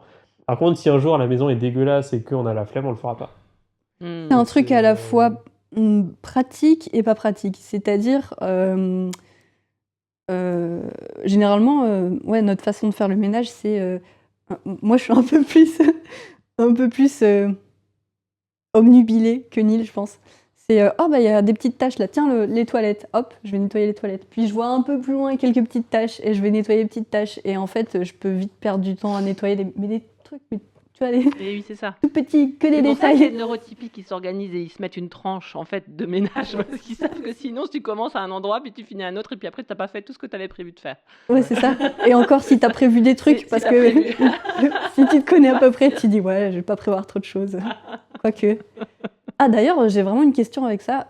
Comment on fait pour s'organiser Moi, j'aimerais bien, par exemple, me dire, bah, tel jour, je fais ces 3 choses. Et tenir ça régulièrement. Parce que j'ai toujours des choses qui attendent depuis, maintenant, ça fait plusieurs mois. Hmm. Et rien à faire. Hein. Au début, je me mettais beaucoup trop de choses, une grosse to-do list. Après, je me suis Oui. dit, bon, bah, je vais prendre 3 Réduire, trucs. Je vais ouais. même essayer avec un seul truc. Et il y a des jours où j'arrive pas. Hein. Je fais rien, quoi. Enfin, pas ce qui est sur ma liste. Quoi. Des trucs que je me dis, c'est important quand même. Ok. Et, Alors, moi, je sais que j'ai une technique qui fonctionne assez bien, mais ça veut Ah pas oui dire que je fais tout. Hein. C'était un outil qu'on m'avait donné quand j'étais directrice de crèche, puisque justement, j'avais toujours des to-do list à rallonge et des ordres de jour de réunion aussi, ce que je disais Ouh là à là. Neil dans un message, à rallonge. Mes collègues prenaient peur à chaque fois parce que bah, moi, j'avais tous les sujets hein, qui venaient et qu'il fallait mettre dans 2 heures de réunion. Ce n'était absolument pas possible, mais je ne pouvais pas ne pas les mettre. Donc, du coup, j'avais des ordres de jour comme ça. Et en fait, on m'avait appris une technique, c'était de classer en fait tes choses à faire avec 4 catégories. Ah oui. La catégorie urgent, Ah. important, urgent, non important, urgent, non urgent, important et non urgent, non important. Alors bon, tu peux mettre d'autres... mais ça m'avait quand même aidé. Ça t'a Et aidé. souvent, Ok. les non urgents, non importants n'étaient jamais faits, en fait. Mais c'est pas grave parce que je les avais quand même notés quelque part. Ouais, ça te vide Et la tête. voilà, ça me vidait la tête et je me disais, ben, un jour, si je dois le faire, je le ferai. Mais peut-être que c'est effectivement ni urgent ni important et ça me soulage le cerveau, en fait, de l'avoir noté quelque part. Tu vois? Ok. Et, Ouais. et puis de temps en temps, j'y reviens et je reprends la liste et je regarde et je me dis, ah non, mais ça finalement, et je barre en fait. Et je me dis, en fait, ça, je le ferai jamais. Ou maintenant, tiens, maintenant, 6 mois après, c'est même plus c'est plus pertinent en fait que je fasse ça. Mais à un moment donné, j'y avais pensé. Et là, je pense que c'est effectivement le cerveau en arborescence qui te donne plein d'infos. Mais il y en a, ça c'est du tri à faire, qui sont en fait finalement pas si importantes que ça.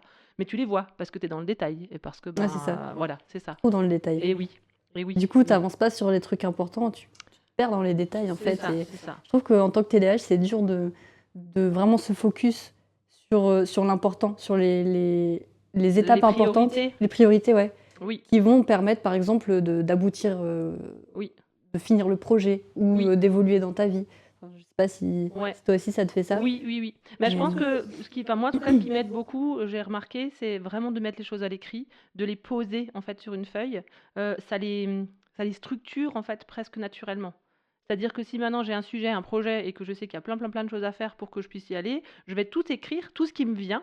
Et après, je vais mettre des couleurs, tu vois, pour prioriser. Je vais essayer de structurer un minimum. Ça ne veut pas dire que j'arrive au bout, hein.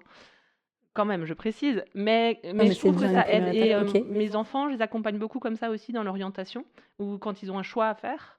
Tant qu'ils tournent dans leur tête, en fait, Ouais. il y a quelque chose qui n'arrive pas au bout. Ouais. Mais quand tu le poses à l'écrit, ça fixe en fait quelque chose quand même. Et tu peux aller écrire tout ce qui te passe par la tête et faire un brainstorming et tout pour que tout soit là. Et après, je trouve que rien que le fait d'avoir tout à l'écrit, ça clarifie. Et il y a des choses que tu peux spontanément même aller éliminer. Et tu arrives à faire ce qui est important du coup? Ou pas? Oui. Parce que souvent, moi, quand je fais ça, je me dis, mais le petit truc là qui ne sert à rien, il a l'air vachement plus intéressant à faire que le gros truc qui vraiment il va faire avancer les choses. Ok. Mais c'est peut-être Je- alors du coup intéressant d'aller creuser dans le truc qui est important. Qu'est-ce qui t'empêche de le faire? Parce qu'il y a Ouais, peut-être c'est vrai. des choses Des peurs, ouais, bah carrément. ouais, tu vois, qui te bloquent et qui paralysent, qui te met en figement en fait.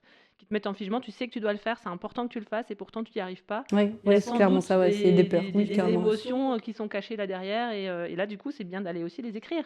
Mais pourquoi j'arrive pas en fait à le faire? Ah, c'est quoi la peur? Et d'aller chercher là-dessus. tous les chercher et puis peut-être trouver des Mm. solutions à cette peur. Mais mais si ça se passe, je fais quoi? Et moi, je sais que ça, c'est vraiment une technique que j'utilise beaucoup à pour l'écrit, moi ouais. et avec les gens que j'accompagne aussi, d'aller directement mettre ça à l'écrit et poser ça, sortir du cerveau, parce que les cerveaux de TDAH sont quand même, et de neuroatypiques sont quand même bien chargés, hein. D'aller un peu de temps en temps balayer un peu Ouais, et tout ce de qui est poser, un petit ouais. peu trop envahissant, ça aide aussi à redevenir focus, comme tu dis, Neil, tout à l'heure. Après, moi, pour partager un truc, le moment où j'ai le plus été productif, c'était quand j'étais entouré de gens. En gros, pour Mm. expliquer, j'étais avec un mec qui fait des vidéos sur YouTube. Il avait créé un petit programme où on était 4 et toutes les semaines, on se réunissait. Et en fait, en début de mois, on se fixait un objectif sur 2-3 mois, un ou deux objectifs qui étaient réalisables. Et toutes les semaines, on faisait un point en fait, où on mettait tout sur papier et tous les jours, on devait écrire en fait comment ça avançait, comment on se sentait tout. Et ça te permet en fait de concrétiser quelque chose, de voir comment, enfin si ça avance et tout. Mhm. Et si ça avance pas, bah, de comprendre pourquoi. Si ça avance trop, bah, de te dire bah, peut-être que j'ai pas vu le truc assez gros. Et ainsi de suite. Et le fait d'être avec des gens, d'être entouré, ça aide vachement, Oui, quoi. oui, Et ça peut vachement aider le côté un peu pression, entre guillemets, oui, sociale, de devoir, entre guillemets, rendre des comptes à quelqu'un. tout à Mais pas en fait. mode malsain, plus en mode bah, si j'ai pas envie de faire un truc, en fait, il y a peut-être une raison et peut-être que je dois pas le faire, en fait. Oui, et pour le coup, peut-être s'entourer de neurotypiques qui peuvent un peu structurer.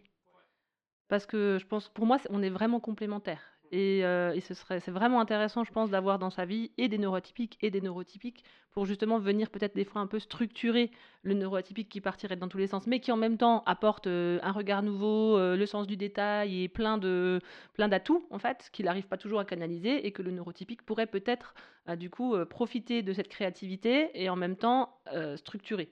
C'est pour ça que je vous demandais c'est quoi un couple de neuroatypiques. Ah oui, la Parce que, structure, bah oui, dans ouais. ce côté, est-ce que du coup, quand on est à deux, à avoir des cerveaux comme ça qui partent dans tous les sens, est-ce que vous arrivez parfois justement Ouais. à structurer, est-ce que vous avez la sensation que vous êtes toujours un peu perdu et... Alors la structure, c'est le travail. Mais Clairement, juste un petit truc Ok. que j'y pense. c'est nos obligations. Ah oui. Et Ouais. ça s'articule autour de ça. Et Ok. après, c'est très spontané. Ouais, Tiens, c'est le on va bordel. faire les courses. Ah bah j'ai oublié les piles, on n'avait pas prévu qu'on faisait les courses. Bon bah, Ah enfin, ouais. j'ai oublié de jeter Ouais. les piles. Ouais, ok. Voilà, après c'est... Mais juste Ok. un détail aussi à dire, c'est que on parlait de complémentarité neurotypique, neuroatypique. Pour les personnes neuroatypiques qui écoutent ce podcast, juste sachez qu'il y a des chasseurs de tête qui cherchent à trouver des neuroatypiques dans leurs entreprises parce que c'est justement hyper avantageux dans certains domaines. Mhm. Donc, faut pas se dire que en fait, le monde est fait que pour les neuroatypiques. Il y a vraiment des métiers où ils recherchent des neuroatypiques. Bref. La difficulté, ça peut être que ces personnes-là ne prennent pas la personne dans son ensemble et que du coup, Ouais. on leur demande d'évoluer dans un monde de neurotypiques et de faire profiter de leur neuroatypie, mais tout en les contenant dans leur spécificité. Et c'est là où c'est intéressant en tant que neuroatypique de savoir qui on est et d'apprendre à faire respecter nos besoins. Tu vois? C'est pas forcément évident. Et du coup, pour le couple, on n'a pas de structure, quoi. Ouais, bah, Vraiment, c'est le travail qui... Ouais, les heures obligatoires. horaires, ouais. Bah, pour donner un exemple, quand je travaille pas, je saute plein de repas. Ok. Parce que justement, j'ai pas des heures où je me dis là, il faut que je mange parce que du coup, je vais travailler donc j'aurai besoin d'énergie. Bah, moi, c'est l'inverse. Ah ouais? Bah oui, parce que quand je travaille, j'ai pas le temps de faire à manger. Parce que c'est une montagne de faire à manger. Ok. Et donc du coup, je mange Oui, mais moins. disons que je mange à heure fixe et je sais que je vais manger 3 repas dans tous les cas. Ouais, c'est plus dans ce Quand tu sens-là. travailles. Ouais. Ah oui, d'accord, ouais. Moi, je vais manger, mais alors ça va être chaotique. Mais... Du coup, je pense qu'il y a deux trucs qu'on n'a pas Abordé. abordés, ouais. Du coup, tout le côté dopamine extrême et l'hyperfocus, qui est quand même assez important dans les neuroas. Mhm. Pour donner un exemple, quand je faisais mon site internet pour la première fois, j'étais 12 heures par jour sur mon site internet, je savais pas en faire. et je mangeais pas. Quand je me suis lancé au sport, je me suis dit, je vais travailler ma discipline. Qu'est-ce qui pourrait le travailler au max ma discipline? Quel est le truc que j'aimerais le moins faire au monde? C'est faire de la muscu. Donc du coup, je me suis lancé à faire du sport, enfin de la muscu. Je suis allé en salle et j'ai fait du crossfit. Et je faisais entre 4 et 5 séances par semaine. C'est beaucoup trop pour le corps, sachant que quand t'as un bourrin comme moi, bah, tu vas essayer d'aller sur tes charges max. Et du coup, je me suis tapé une double tendinite des épaules en 5 mois. Donc voilà, il y a aussi ce côté très extrême et ce Oui. côté très addictif. En fait, je peux très vite rentrer dans les addictions et c'est pour ça que j'ai jamais touché à une goutte d'alcool, à de la drogue de manière générale, parce que j'ai beaucoup trop peur de ça. Mhm. Et je pense que dans mon intuition, j'ai toujours su que c'était dangereux pour moi de toucher à ça. Mhm. Donc il y a aussi, ouais, Mais parce que avant de- l'hypersensibilité est à tous les niveaux. ouais, Elle est c'est ça. aussi dans effectivement la réaction du corps à ce que tu vas lui ingérer, notamment pour le sucre aussi, hein. Ah oui, ça Tu c'est parles horreur. tu parles de drogue et d'alcool, mais le sucre, on le sait, hein, dans l'accompagnement des TDAH, des enfants TDAH, on demande, la première chose, c'est d'essayer de limiter le sucre, hein, parce que ça fait une augmentation en fait de l'hyperactivité. Et si déjà ils Ah, ok. consomment moins de sucre, en général, on fait baisser vraiment de façon très très très très Maintenant, avec les importante smartphones et troubles, hein. tout, ouf, ouah, c'est Ok. dur. Mm. Les smartphones aussi, ouais. Ouais. Toi, pour toi, les neuroatypiques sont plus sujets aux addictions? Ah ouais, non, mais carrément. Ouais. Carrément. Ok. Bah, en fait, on a un niveau de dopamine tellement élevé que ouais, faut Mhm. qu'on compense quoi. Mhm. Et c'est pour ça que je me suis mis en addiction aux jeux vidéo. J'ai fait 6500 heures en 2 ans, je crois. Ok, C'est beaucoup. c'est énorme, ouais. Surtout Ouais. quand tu as une alternance derrière en boulangerie-pâtisserie. Mhm. Et voilà, pour Mhm. dire que. Mhm. Ouais, les récompenses directes, puis le scroll infini, en fait, à chaque fois que tu vois un nouveau truc. Et Mhm. donc, je pense que ouais, pour les TDAH, c'est un fléau. Enfin, Mhm. Mhm. c'est la manière la plus simple comment dire, de récupérer de la dopamine, enfin, des petits Ouais. trucs qui te font du bien. Ouais, ouais, c'est ça, ouais. Comme une dose, comme un drogué, quoi. Ouais, c'est ça. Ouais, c'est ça. Qu'est-ce que tu veux en parler de la Ritaline? Donc toi, tu es sous traitement et toi, Ouais, donc Axel, en non? gros, quand tu as un TDAH. Non, Oui, pas de parce traitement. qu'Axel n'a pas vu un neuropsychiatre comme moi Oui, aussi. c'est le neuropsychiatre, hein, qui peut prescrire les médicaments, hein, pas Ouais. le neuropsychologue. Alors, du coup, déjà, ce qu'il faut savoir, c'est que le traitement, du coup, la Ritaline, c'est une galère à avoir parce qu'il faut voir un neuropsychiatre, il y a les délais qui sont monstrueux. Et vu que c'est quand même un dérivé de l'amphétamine, Mhm. C'est très pour contrôlé. l'avoir, ouais, en pharmacie, j'ai galéré. J'ai dû voir plusieurs pharmacies et tout. Enfin, Ok. c'était une misère pas possible. Ok. Faut savoir que moi, j'ai pas eu d'effet secondaire, à part que ça coupe un peu la faim, ce qui est très chiant pour moi parce que c'est mon gros problème. Axel avait une différence quand même, moi, sur comment je fonctionne avec et sans Ritaline. Donc, du J'ai coup, oublié. bah, du coup, je suis beaucoup moins dispersé. Et du coup, je disais que c'était beaucoup moins drôle. Toi, Ouais, tu le c'est- sens? Toi, tu le sens que tu es moins dispersé Bah, avec la pour te donner un Ritaline? exemple, Ah oui, ouais, t'oubliais j'ai fait plus, 10 je heures crois. de route à un moment. Normalement, je mets toujours un podcast quand je conduis et je suis toujours obligé de faire précédent pour recomprendre en fait ce qu'il disait dans le podcast parce que je me suis Écouter. perdu, ouais. Ouais. Et je fais une pause genre toutes les heures parce que je suis au bout de ma vie en général. Là, j'ai réussi à suivre le podcast et à conduire 6 heures d'affilée. Et la seule chose qui m'a fait en fait m'arrêter, c'est que j'avais envie de pisser. Ok. Donc ça marche, Mhm. pas pour tout le monde, mais dans mon cas ça marche et à des très faibles doses. Donc Mhm. j'ai pas besoin d'être shooté. Mhm. Par contre, il y en a une dans mon taf qui a un TDAH. Tu sens qu'elle est complètement shootée aux médicaments. Ok. Et c'est un enfer parce que du coup, elle en fait, elle a eu ça depuis son enfance. Mhm. Et le problème, c'est que bah, en fait, elle fonctionne que sous médicaments et Mhm. que en fait, je pense que son cerveau, il est complètement pété maintenant. Mhm. Mhm. Et qu'est-ce qui Donc, t'a amené, toi, à être traité, en fait? la curiosité, juste C'est voir toi ce que qui ça as fait donne. la demande Ouais. pour avoir de la Ritaline? Ouais, ou c'est ça. Ouais, ok. Et tu vois, enfin là maintenant, en fait, le truc, c'est que contrairement à ce que les gens pensent, c'est que la Ritaline, c'est pas un truc addictif. Là, ça fait 2 mois que j'en ai pas pris, je crois, un truc comme ça. Et t'as pas Je de sais que dépendance. semaine prochaine, je vais en reprendre parce qu'il va y avoir des inventaires et que pour le focus, je vais en avoir besoin pour mon Ok. taf. Ok. Donc toi, tu l'utilises de façon ponctuelle, en C'est fait, ça. en fonction de tes besoins. Quand C'est tu ça. sens, donc tu te laisses vivre ton TDAH et ta dispersion quand c'est possible. Ouais. Et puis, quand tu sens qu'il va y avoir besoin, en fait, C'est ça. tu prends la Ritaline. Et pour revenir à une des questions que tu avais écrites, est-ce que tu voudrais vivre sans TDAH ou un truc comme ça, sans Oui. neuroatypie? Oui. Jamais de la vie, je me vois vivre en fait sans neuroatypie. Je trouve Ok. ça trop bien de partir dans tous les sens, de jouer tous ces instruments que je joue. C'est vrai que c'est D'avoir, plus drôle au quotidien c'est quand ça. même. C'est l'image que vous avez, en tout cas. Oui, voilà. Les normaux, Ouais. ils sont pas drôles, en fait.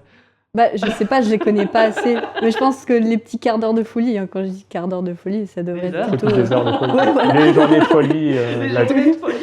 tous les moments. Bah, c'est drôle, quoi. C'est ça qui est cool. Mais je Qui pense fait que que c'est ce j'aime qui bien entretient vivre. notre couple aussi en plus. Ouais. Par contre, ce qu'il faut savoir, c'est que sur des personnes assez explosives comme les TDAH, ça peut vite partir en vrille parce qu'il y a le côté un peu colérique de Ah oui, selon l'hyperactivité les et tout. personnalités, ouais. Alors, nous, on n'a pas ce problème parce qu'on est très calme et on essaie d'éviter à fond les conflits parce qu'on déteste ça. Mais Mhm. j'ai entendu dire qu'il y a quand même pas mal de couples où c'est un enfer à vivre parce qu'ils se foutent sur la gueule H24, quoi. Mhm. Donc, Ah ouais. ouais. Mhm.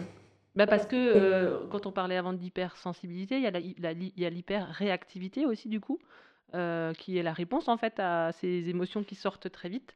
Et forcément, enfin pas la réponse, le symptôme Ouais. plutôt.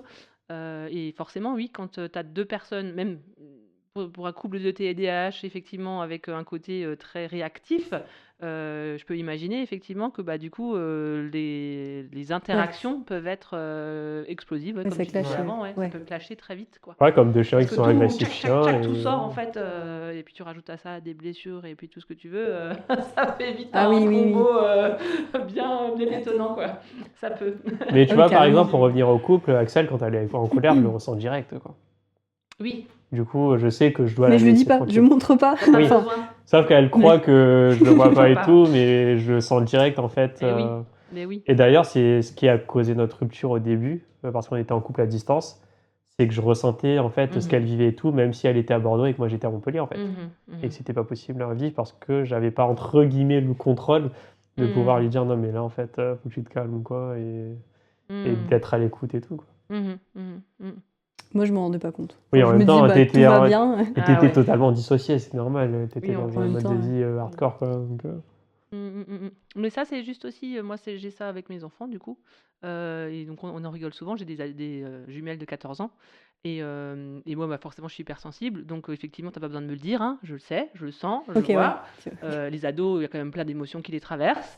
Et donc, du coup, souvent, je me vois, enfin, je m'entends leur dire, bon, bah, du coup, est-ce que tu veux m'exprimer ce qui se passe ou tu as besoin d'en parler ou est-ce que tu veux aller gérer ça dans ta chambre? Mais j'ai rien dit. Elles me disent, mais non, t'as rien dit. Mais moi, Je j'ai le tout ressens. senti.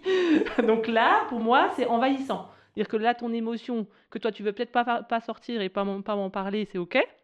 Par contre, si tu restes dans la même pièce que moi, que tu portes tout ça et que tu en fais rien, bah, pour moi, c'est Compliqué. ingérable. Et c'est là où je me dis, je sens moi que ça peut être ingérable avec une seule personne à l'intérieur de ma maison. J'imagine bien que quand on est, enfin je le sais d'ailleurs, hein, quand on est dans un espace où il y a plus de monde, du coup, ben, si tu sens toutes les émotions de tout le monde, à un moment donné, il faut avoir ce truc de se dire, bon, bah là, je sens que c'est trop, et prendre un peu de distance, et sortir, et aller reprendre l'air, et revenir. Enfin, moi, je sais Ok. que c'est quelque chose que je fais. Même avec des étrangers. Ben oui, Ok. ah oui, oui, parce que moi, j'ai cette conscience, et puis c'est dans les études, ça a été démontré, hein, on est des éponges, hein, des éponges émotionnelles, hein. Donc, on reçoit à 10 000% déjà rien que ce que les gens nous envoient volontairement. Donc, si dans une conversation, il y a quelque chose, une émotion qui arrive, ben, tu la prends Ouais, ça encore par plus contre, fort que quelqu'un d'autre. Et en plus, même si on te le dit pas, tu ressens. Mais même dans des endroits, dans des lieux où il n'y a pas forcément. Enfin, par exemple, dans certains magasins, l'énergie, Oui. elle est horrible. Bah, oui, on est Je peux d'accord. pas rentrer dans certains magasins Oui. parce que l'énergie globale qu'il y a, Oui. les personnes qui les fréquentent, c'est mort, je peux pas. C'est ça. Et ça peut créer du coup des maux de tête, une Ouais. pression qu'on sent dans le corps. Enfin, moi, en tout cas, je sais que c'est des choses que Ouais, je ça ressens vide notre très fort. énergie, quoi. C'est- Physiquement, tu Oui, ressens des choses comme ça. Oui. Bah, si je vais faire du shopping, bah, ma fille habite à Strasbourg. Si je vais à Strasbourg, bon, déjà, il faut que je prenne sur moi pour aller à Strasbourg. Ouais.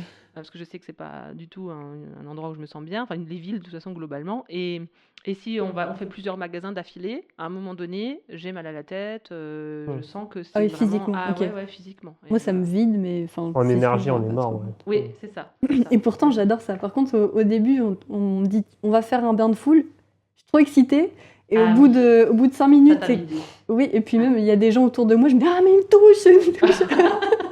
Alors que juste avant, je m'étais dit, T'avais ça va être envie. génial. Et après, je me touche pas. Et du coup, ça, c'est J'ai marrant. jamais compris ce côté-là. Pourtant, je suis que TDAH, hein, normalement, j'ai pas de problème. Ouais, je sais pas, c'est... En fait, c'est le contact physique. Autant j'adore le contact physique avec des gens que j'aime bien, autant quand les gens, je les aime pas trop ou sans plus, ça me hérisse, tu vois, qu'il y a un contact physique. Est-ce qu'on a balayé toutes les questions? Je sais Du plus. coup, au Ah niveau non, du parcours enfance, dans ouais. l'enfance, ouais, est-ce que vous avez encore des choses des souvenirs? Bon, toi, tu disais que t'as pas beaucoup de souvenirs de ta petite enfance, mais toi, Axel, Bah, avec l'éclairage ouais. aujourd'hui de ton TDAH, est-ce que tu peux identifier des difficultés Bah, ou j'aimerais des... bien en parler quand même Ouais, rapidement pour oui. dire que en fait, ça peut ne pas se voir pendant très longtemps Mhm. et c'est pas parce que ça se voit pas que finalement, Mais c'était quoi ton OK. profil d'enfant, du coup?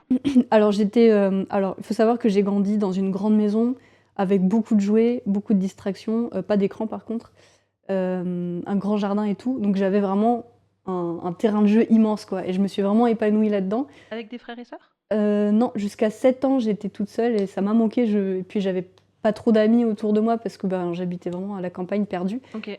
Donc bon, je me suis débrouillée comme j'ai pu toute seule. Après, ouais, mes frères et sœurs, ils sont arrivés, on a 8 et 9 ans d'écart, tu vois? D'accord. Donc voilà, ils sont arrivés plus tard, et heu et donc ouais, en fait, moi, je jouais comme une enfant, tu vois, normale, enfin, tout allait bien, et je crois que ce qui m'a beaucoup aidée aussi, c'est que ma maman, elle me disait: «Tiens, c'est l'heure de», je sais pas, c'est l'heure de je faisais une activité sportive, «C'est l'heure d'aller au sport, c'est l'heure de faire ci, c'est l'heure de manger», et moi, je me laissais porter, tu vois, comme un enfant qui a un cadre, et donc Mhm. quand il y avait un cadre, bah, voilà, j'allais manger et cetera, Mhm. et sinon, j'étais beaucoup livrée à moi-même, donc bah, je faisais ce que je voulais, je m'amusais, enfin voilà. Je vais dire quoi?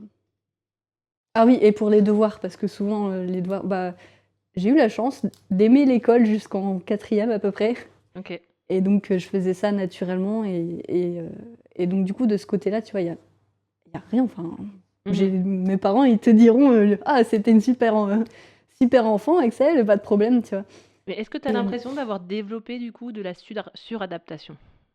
Est-ce que comme ça, maintenant, si tu y réfléchis, tu te dis, est-ce que c'était naturel? Est-ce que c'était facile? Ou est-ce que finalement, tu as appris à faire autrement que ce que tu faisais spontanément? Avant, tu disais que tu as réprimé ce côté un oui, peu alors ça, actif et tout c'est ça. venu un petit peu après, parce que quand je parle de mon enfance, je pense beaucoup à cette partie-là, tu sais, la primaire.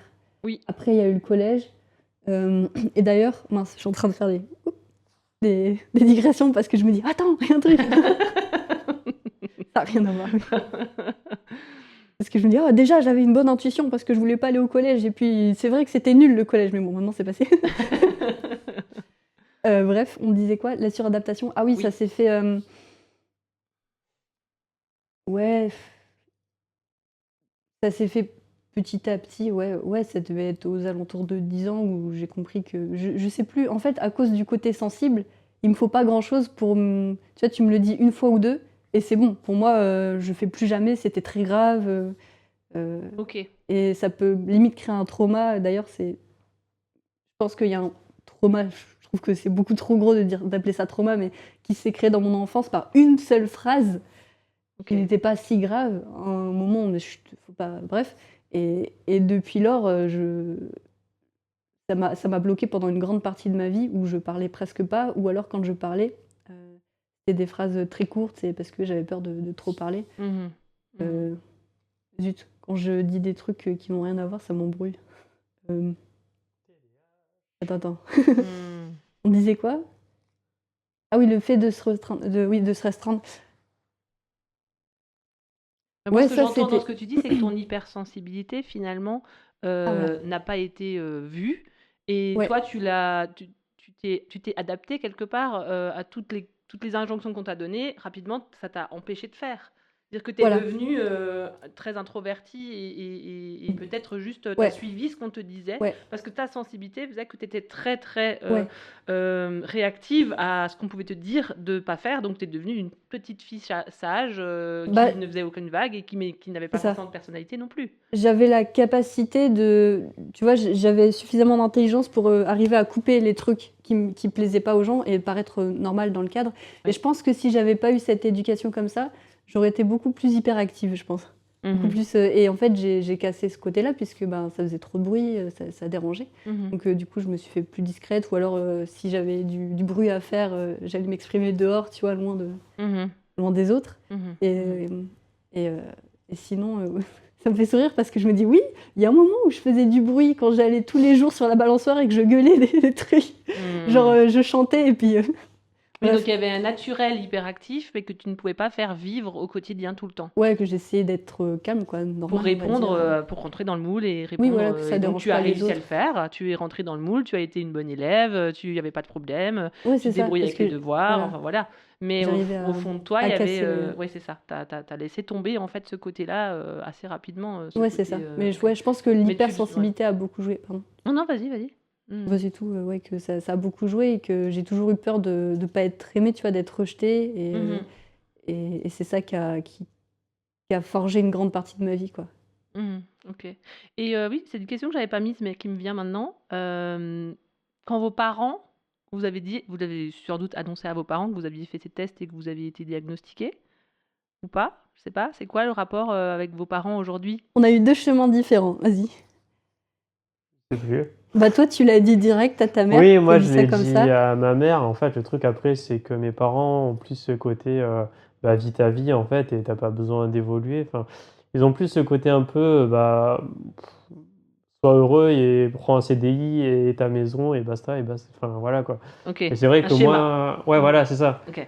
Que je sais que ça arrivera jamais, mais voilà quoi. Ça, je pense qu'ils ont pas trop percuté c'est quoi le TDAH et je Ils se sont pense. pas intéressés plus que ça Non, à voilà. comment Donc, tu le vivais toi ouais. et. Ok.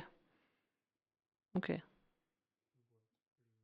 Et moi, j'ai mis plus de temps, par contre, à leur dire. Au début, je voulais pas leur dire et tout. Après, je me suis dit, bon, va falloir que je les prépare, que je leur explique ce que c'est. Non, c'est pas un handicap. Non, je suis pas stupide. Ou, tu vois, parce que Mhm.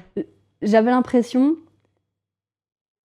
que c'est comme si je leur annonçais, bon, bah, votre enfant, il est handicapé. Ah oui. J'ai un problème en plus, tu vois. Ouais. Et Ouais. qu'ils allaient jamais accepter, qu'ils disaient, bah non, mais ma fille, elle est très bien, elle est normale, tu vois. Mhm.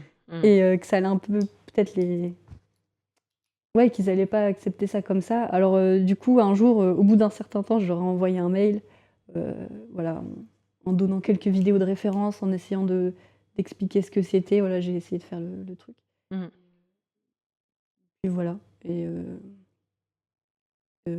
je me suis demandé aussi. Je pense que ma mère, elle a un TDAH aussi, je pense. Ma mère aussi, ouais, du coup. Ok. Mais ça les a pas amenés à se poser des questions. Non. Et la relation que vous avez avec vos parents, elle est assez distante? Moi, oui. Euh, Moi, je sais qu'ils seront là pour moi, c'est. mais que, enfin, il n'y a pas une relation. Il n'y a pas une relation quotidienne, Ouais. enfin régulière, Ouais, où c'est ça. vous vous voyez toutes les semaines, etc. C'est Hmm. des De relations toute qui façon, sont on est trop assez. loin, donc. Vous êtes trop loin, ok. Enfin, là, on est en Alsace. Moi, mes parents sont sur Cholet, donc vers Nantes et sur Montpellier.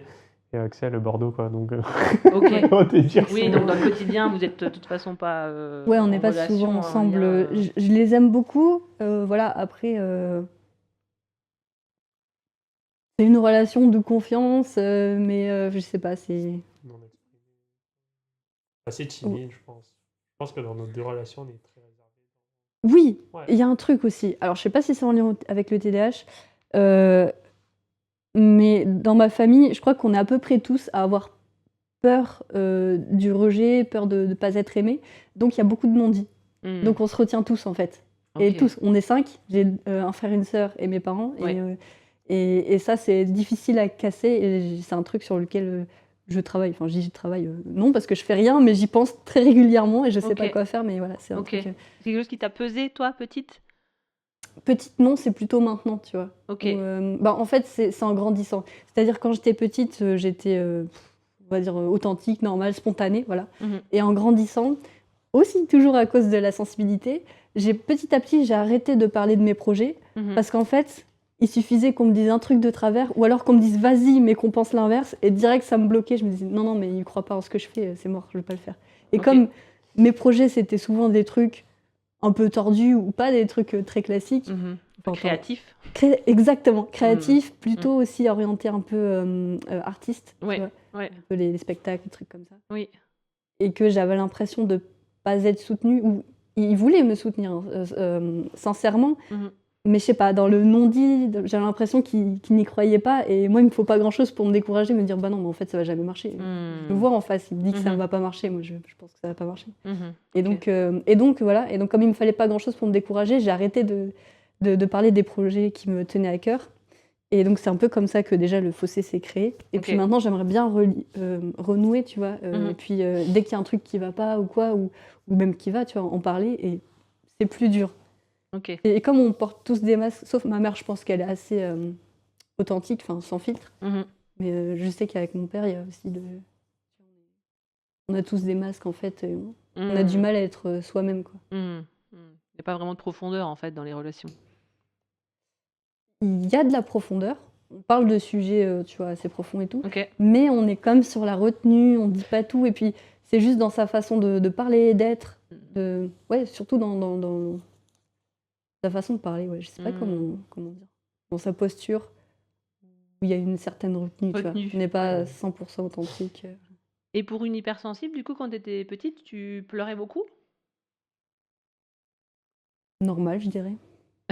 Ça veut rien dire, ça, Ça Axel. veut pas dire grand-chose, mais est-ce que c'était et comment tu enfin, tu as le souvenir de comment c'était accueilli? Alors j'allais souvent pleurer seule.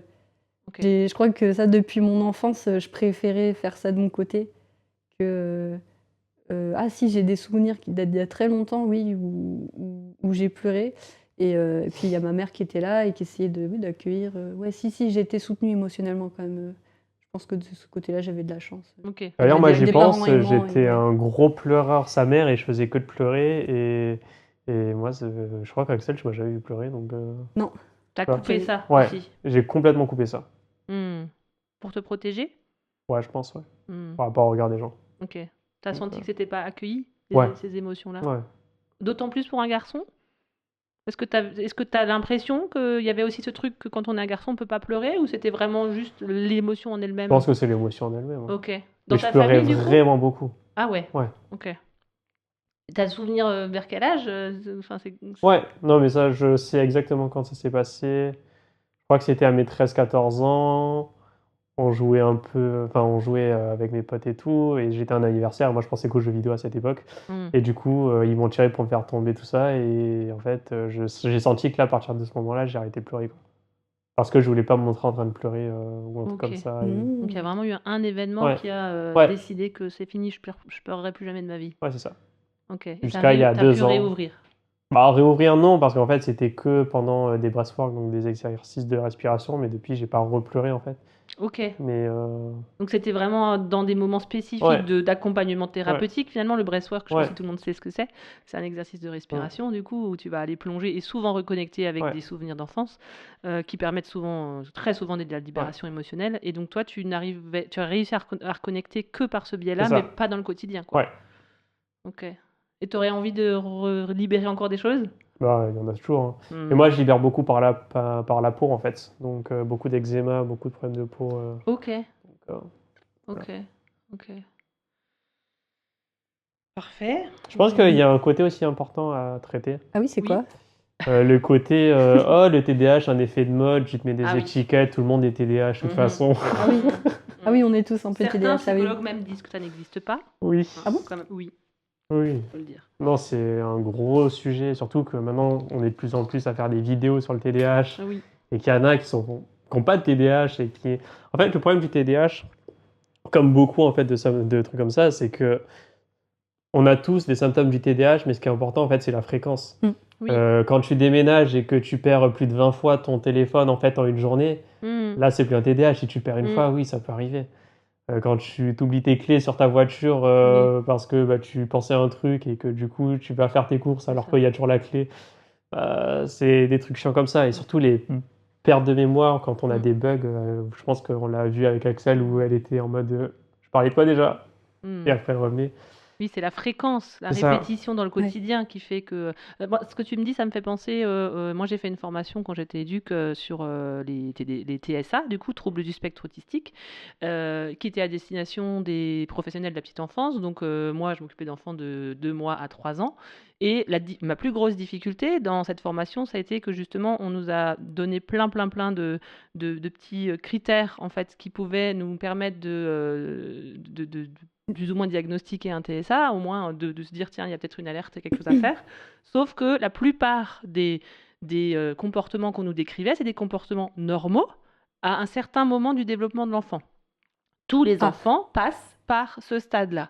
Là où ça devient inquiétant, où il faut à un moment donné se dire, tiens, il y a peut-être quelque chose, c'est quand justement ça dure dans le temps, ou que ça devient répétitif, ou que l'enfant ne sort pas mais il y a des choses, par exemple, si on donne l'exemple les troubles du spectre autistique, il y a des enfants qui vont aligner comme ça des objets et faire des lignes comme ça d'objets. Dans le développement normal de l'enfant, ils passent par là, par une période de tri, une période où voilà, ils ont envie de tout aligner. Mais si Ok. l'enfant a 6 ans, il le fait toujours, bah là, forcément, on va se poser la question. C'était là la difficulté des professionnels de la petite enfance, c'est que bah, nous, on se retrouve dans un endroit, dans une période de vie où on ne peut pas encore Ouais. voir si ça va durer ou Ok. pas. Donc, du coup, c'est pour ça que c'est compliqué à diagnostiquer précocement, en Ouais, fait. ouais. Et que du coup, ben, effectivement, comme tu dis, il y a des choses, des comportements des TDAH qui, d'autres ont aussi des attitudes ou des choses qui leur arrivent, mais la question à se poser, c'est est-ce que c'est tout le temps, est-ce que c'est souvent, et est-ce que ça m'handicape Je pense que ce qui aussi? handicape aussi beaucoup, c'est vraiment le côté paralysie ou le côté où vraiment t'arrives pas à faire les trucs, t'as beau mettre toute la volonté que tu veux. La fameuse phrase quand tu veux, tu peux, bah parfois c'est compliqué, hein. Ouais, Ou la discipline, le oui, côté rigoureux. oui. Si t'as pas de carotte ou si t'as pas. Moi, ce qui m'a beaucoup aidé, c'est de me définir une identité. Si ça correspond pas à ton identité, par exemple le sport, j'en fais beaucoup, mais parce que dans ma tête, je suis un super-héros, tu vois. Parce Ok. que vraiment, j'ai vraiment tout le côté identitaire qui joue beaucoup sur ce que je vais faire. Même si j'arrête pendant 2 semaines pour X raisons, je sais Mhm, qu'après je peux reprendre, il n'y a pas de friction parce qu'il y mhm, y a un truc au-delà qui m'anime. mhm, mhm. Et pour d'autres trucs, j'essaie d'appliquer ça au repas. Parce que j'arrive pas à manger régulièrement ce dont j'ai besoin. Ok. Et donc, mais j'ai plus de mal à me définir parce que je me dis, une personne qui se nourrit bien, c'est quoi? Donc du coup, j'ai essayé de me dire, ok, on va dire que je suis un athlète qui a besoin de manger régulièrement. Comment c'est d'être dans la tête d'un athlète? Euh, Mhm, voilà, donc tu vois, j'essaie d'appliquer des trucs comme ça. Et mhm. ça me motive plus que de juste la discipline. Oui, ok. Mais après, Genre, c'est peut-être aussi au niveau de l'alimentation, de la nutrition. Là aussi, on parle de neuronutrition, puisque pour les neuroatypiques, il y a des histoires de neurotransmetteurs, et Ouais, qu'il y a certains aliments qui, du coup, vont privilégier, enfin, qui vont aider à développer les neurotransmetteurs dont on a besoin. Et je pense que ça, c'est aussi un plan qui est très intéressant à avoir en tête. C'est que il y a des choses qui peuvent nous aider, sans parler de médicaments oui, dans le quotidien, ouais, rien qu'au c'est niveau de vrai. l'alimentation, et que peut-être de le tenter, de le tester et de le sentir et de sentir que ça te fait du bien, tu vois, ça peut peut-être aussi aider à continuer à le faire. C'est vrai. Parce que c'est vrai que là, on entend depuis avant quand vous parlez que cette difficulté, là, il y a une grosse difficulté, c'est de faire les choses dans le temps, hein. C'est de continuer, les projets, c'est ça, hein, c'est aller au bout, faire de la discipline, c'est aussi ça, c'est faire tous les jours la même chose. Quand tu parlais de l'instrument de musique aussi, c'est la répétition. Il y a des choses qui vous parasitent en fait et qui empêchent du coup d'aller D'être faire un, régulier. un truc un peu linéaire et d'arriver de partir d'un point A et d'arriver à un point B quoi. C'est ce que j'entends hein, dans ce que Ouais. vous dites. Hein. C'est Ouais, la et tout plus ça grosse pour dire que difficulté oui, pour. Ouais. le TDAH, enfin les TND, c'est des vrais troubles et c'est pas un effet de mode. Oui. Et en fait, le monde des neuroatypiques, vraiment la communauté neuroatypique est hyper dure entre elles en fait. Mhm. Et, et tu vas avoir des personnes en Pourquoi? fait qui vont t'enfoncer parce qu'ils vont dire ouais mais t'as pas un vrai diagnostic et tout. C'est comme de la Ah, compète quoi. Ouais c'est Compétition ça. entre TDAH, moi je Et suis plus TDAH que toi. c'est un ah bon? peu, il y a vraiment une Je savais pas qu'il y toxicité avait qui Comme se ça. fait sympa sur parce que ça. bon, Ouais non le mien il est c'est. quand même vachement plus Ah élevé oui, que le oui. tien, tu vois. Ok. Je suis quand même vachement plus en difficulté. Mais c'est peut-être en lien avec le fait que c'est des gens qui ont été en difficulté dans Ouais. leur vie et qui ont besoin que ça soit reconnu. Tu vois? Surtout qu'aujourd'hui, on est dans du diagnostic tardif pour beaucoup de monde quand même. Maintenant, on commence à en parler et du coup, j'espère que ça va avoir comme effet que ça soit diagnostiqué de plus en plus tôt et qu'on puisse aider les enfants de plus en plus tôt. Mais aujourd'hui, dans la génération dans laquelle on est là, c'est du diagnostic tardif. Et du coup, Ouais. on est sur des profils de personnes qui n'ont pas été reconnues jusqu'à maintenant et qui se reconnaissent à peine elles-mêmes, en fait. Donc, du coup, forcément, à un moment donné, il y a peut-être ce besoin-là de dire, voilà. Surtout Après, que c'est ouais. les neuroatypiques en plus qui disent le plus souvent non mais ça n'existe pas le TDAH et tout, c'est juste des étiquettes. Et je me Ah, rends, enfin vraiment il y en a plein qui disent ça. Dans des vidéos ou quoi, t'as vu des choses comme ah, ça? j'avais pas Même vu dans ça, les moi. commentaires et tout. Et tu sais qu'il y a des gens, enfin j'ai des proches qui sont neuroatypiques et qui disent que c'est des conneries et que ça n'existe pas et que c'est juste pour Donc mettre toi, des tu fais une étiquettes. distinction entre la neuroatypie et le TDAH, alors, c'est ça? Enfin, pour Non, toi, non, non, quand non, tu pas du dis... tout. Oui. Enfin, j'inclus tout en fait. Quand je dis que je suis neuroatypique ou TDAH, il y a des personnes, je le sens qu'elles le sont. Elles disent non mais c'est des étiquettes, ça n'existe pas, c'est n'importe Je crois quoi. que C'est dans Neuro. Ah, comme ça, ouais, tu veux dire des gens qui ne sont pas reconnus comme neuroatypiques, ouais. Et qui le sont. Ah oui, ok. Ouais, il y Ok, en a beaucoup. ok. Il y en a Mais c'est beaucoup. difficile de se reconnaître neuroatypique, ça veut dire qu'on est différent. Et C'est quand on ça. a été éduqué dans un truc où il faut être comme les autres, c'est Ouais. super compliqué. Mm. Donc, forcément, tu Mm. rejettes. Ouais. Tu dis, ah, bah non, mais attends, moi je te le laisse. Hein. Tu veux être handicapé si tu veux, mais moi je le veux pas. Non, mais C'est clair. si on part du principe que c'est. Enfin, on Mm. le voit que ça. Dans ce qu'on dit là, on voit quand même que c'est handicapant d'être neuroatypique dans un monde de neurotypiques qui a été pensé pour les neurotypiques. Et alors là, moi, j'ai besoin de dire ça. La formation que je fais, du coup, avec donc Audrey Hakoun, c'est une neuroatypique qui a créé toute une formation adaptée aux neuroatypiques, du coup, pour que les personnes puissent accompagner les neuroatypiques. Et elle, son objectif, et moi je me rallie à cette cause-là, c'est qu'on comprenne qu'en fait, si on pouvait adapter la plupart des choses, donc notamment les apprentissages à l'école, aux neuroatypiques, en fait, ça profiterait à tout le monde. Les neurotypiques ne seraient pas en difficulté. Par contre, on Ah n'exclurait ouais? plus cette partie de la population qui est en difficulté aujourd'hui parce que les méthodes qu'on propose ne sont pas adaptées. Mais moi, je l'ai vécu en crèche. J'avais un enfant qui avait des troubles du spectre autistique. J'ai mis en place des choses spécifiques pour lui, donc des pictogrammes, des choses comme ça, qui étaient très importantes pour lui dans son quotidien. Et les autres enfants étaient ravis et ont aussi profité, en Mais fait. je me demande si l'école telle qu'elle est aujourd'hui, ça marche bien aussi avec les neurotypiques. Est-ce que vraiment on apprend bien avec cette méthode-là?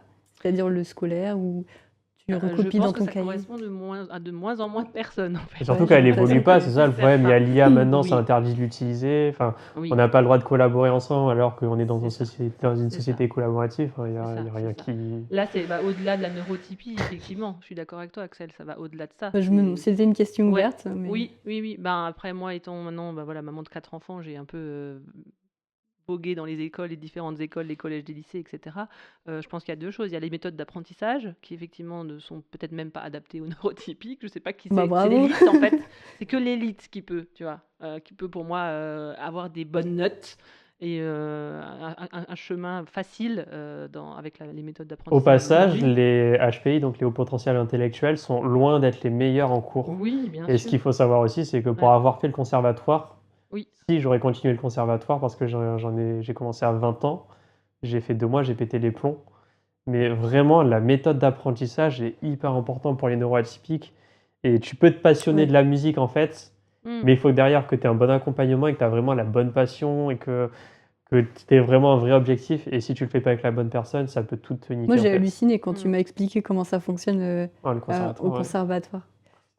Oui, là, Mm. on est dans la notion même d'hyperdiscipline, je pense. Ouais, puis C'est tu ça. dois apprendre Frère Jacques Bah, d'abord, en alors fait, que pour si te tu veux dire, apprendre un morceau Ah ouais. irlandais, bah, je faut faisais de la attendre des musique, années, enfin, quoi. je faisais Ok. de la flûte irlandaise, donc j'avais un des meilleurs niveaux de mon prof. Enfin, mon prof, j'étais un des meilleurs, voilà. Et c'était Ok. un prof particulier, donc rien à voir avec le conservatoire. Mhm. Je suis parti au conservatoire faire de la flûte à bec, donc qui se rapproche vachement de la flûte irlandaise, et elle me faisait apprendre des comptines pour enfants. Ok. Et t'avais pas le droit de passer à autre chose. Oui, Enfin, voilà. parce qu'il fallait Et si suivre le j'apprenais un autre programme, truc tu d'une peux note de pas. musique, en fait, enfin, si j'apprenais une autre musique qui me plaisait, elle me disait, ouais, non, il faut faire ça. Et moi, ce que je faisais avec mon prof de musique irlandaise, c'est que il m'apprenait un morceau, je lui disais après, la semaine d'après, j'ai appris 3 autres morceaux. Et il me dit, putain, c'est trop bien. Et il me disait pas, non, c'était pas ce qu'on avait convenu, quoi. Hmm. Et ça peut être hyper destructeur et ça peut vachement baisser la confiance Moi, je savais pas qu'on en pouvait certaines personnes. fonctionner comme ça. Moi, je pensais Voilà. qu'il fallait toujours suivre le programme. Ah oui, parce que j'ai aussi passé ma vie à suivre les programmes et tout. Et c'est pour ça aussi qu'il y a plein de choses que j'ai abandonnées ou que j'ai pas continué parce que ça me paraissait trop dur. Par Parce exemple, que le voilà, programme te convenait pas, alors qu'en Voilà, fait, par exemple, on t'avait si- laissé aller à ton rythme et évoluer comme toi tu le voulais, tu penses que tu aurais peut-être pu aller plus loin dans certaines choses. j'imagine, je sais pas trop. Mhm. Mhm. Et moi, j'ai Mais toujours pensé que accompagné. j'étais débile, hein, vraiment. Mhm. Mais C'est vraiment, fou. j'ai vraiment pensé que mon QI, il était inférieur à la moyenne, mais Mhm. largement. Mhm. Parce que quand j'étais à l'école, ça marchait pas, parce que même si je voulais en fait avoir des bonnes notes, j'y arrivais pas. J'arrivais pas à me concentrer et que voilà, et c'était une torture pour moi, quoi. Mhm. Bah, ça me donne envie de parler des différentes formes d'intelligence du coup. Parce que tu parlais des HP et effectivement, là aussi, les seules méthodes qu'on a aujourd'hui pour aller évaluer l'intelligence, c'est le QI, Ouais. les tests de QI, mais qui en fait n'évaluent qu'une forme d'intelligence. L'intelligence qui est évaluée aussi dans les évaluations à l'école, c'est l'intelligence logico-mathématique, Ouais. et qu'en fait il en existe plein d'autres, Mais je au crois moins une dizaine. Il y a quelque chose aussi pour évaluer le HP, ce qui C'est appelait la la douance, douance ouais. aussi. La Je crois douance, qu'il y les a tests de il y a un douance, test oui, aussi. tout à fait. Et maintenant, il y a un autre test qui existe qui s'appelle le BENA, Et ça, c'est un bilan d'évaluation des neuroatypies, justement. Ah d'accord. Donc là, du coup, on va vraiment aller évaluer sur d'autres plans. Et c'est là où c'est ça que moi j'ai envie de dire pour les neuroatypiques qui sont en difficulté, c'est de se dire que en fait, l'évaluation qu'on fait à l'école n'évalue qu'une partie de l'intelligence et qu'on peut avoir des multiples intelligences autour. C'est pour ça qu'aujourd'hui, les écoles alternatives se développent un petit peu aussi, tout ce qui est Steiner, Montessori, etc. Parce que justement, ils vont aller évaluer d'autres formes d'intelligence et ils vont Ok. aussi aller étendre les apprentissages à d'autres domaines de la vie et justement plus dans l'expérimentation. Tu disais avant, toi, que tu aimes bien aller dans l'action. Expérimenter. Dans les écoles Steiner, ils sont beaucoup plus dans tout ce qui est Ouais, j'ai cru comprendre. D'accord. voilà, jardinage, couture, la relation avec le corps, etc. Et du coup, ça développe d'autres formes d'intelligence. Et ça fait que ces enfants-là, quand ils reviennent dans le cursus classique, ils se retrouvent en difficulté puisqu'ils sont plus qu'évalués sur l'intelligence logico-mathématique et tout le reste, ils le perdent. Ils le perdent. C'est plus évalué, c'est plus pris en compte. ouais. C'est plus dans la globalité de l'être. Voilà, Ah on bah, a c'est perdu, clair, l'école, une c'est grosse que partie, du quoi. mental, quoi. Bah, c'est Voilà. traite parce que moi, tu C'est- vois, et le c'est sport, la seule c'est ça. intelligence, je pense, que je travaille pas et où j'ai vraiment la plus basse intelligence, vraiment. Et après, par contre, tout ce qui est intelligence relationnelle, musicale et tout le bordel, je suis très très haut en fait. Et Et oui, je pense que s'il y avait des tests pour Mais ça, même, mais tu je connais serais plein de largement trucs. supérieur à la moyenne, c'est quoi. ça. C'est ça. Et c'est ça qui est traître, hein. Parce Oui. que vraiment, je croyais vraiment que j'étais pas intelligent et que j'étais avoué quand j'étais Mais jusqu'à c'est mes fou. 20 ans à rien faire en fait. Et oui. Parce que avec tous les podcasts que tu regardes, toutes les émissions, C'est moins chiant. émotions. Les émotions. Et en fait, tu cumules beaucoup de savoir. Et du coup, c'est pour ça que moi, je le trouve très intelligent, parce qu'il y a plein de trucs, je me dis, ah ouais, mais tu sais ça. Et puis en fait, il y a plein de domaines qui l'intéressent, donc il a plein de connaissances dans plein de domaines différents. Et Sauf ceux où il faut être intelligent selon ce que veut la société.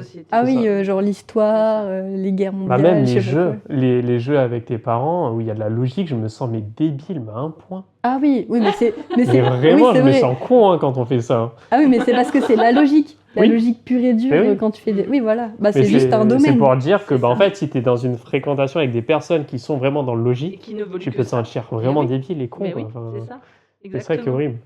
Et ça peut être intéressant pour les parents, du coup, quand ils évoluent avec leurs enfants et qu'ils Ah oui, accompagnent leurs enfants. bah, il est con, mon enfant. Mais non, mais de pas aller justement faire toujours le même type de jeu.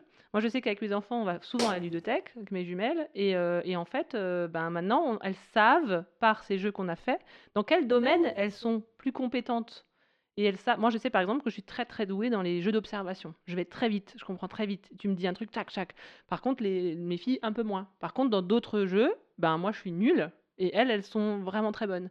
Et je trouve que ça aide aussi. Ouais. Tu vois, quand tu fais des jeux justement différents, si tu joues toujours au même jeu, où effectivement tu es évalué toujours sur le même truc, et t'imagines toute ta vie, tu fais ce jeu-là, où en fait tu es nul, et tu peux effectivement te sentir nul, parce qu'on t'a juste... c'est l'exemple de l'éléphant qu'on va évaluer à sa façon, Ouais, sa de grimper aux capacité de arbres. monter aux arbres. Bon, voilà, c'est sûr, il est nul.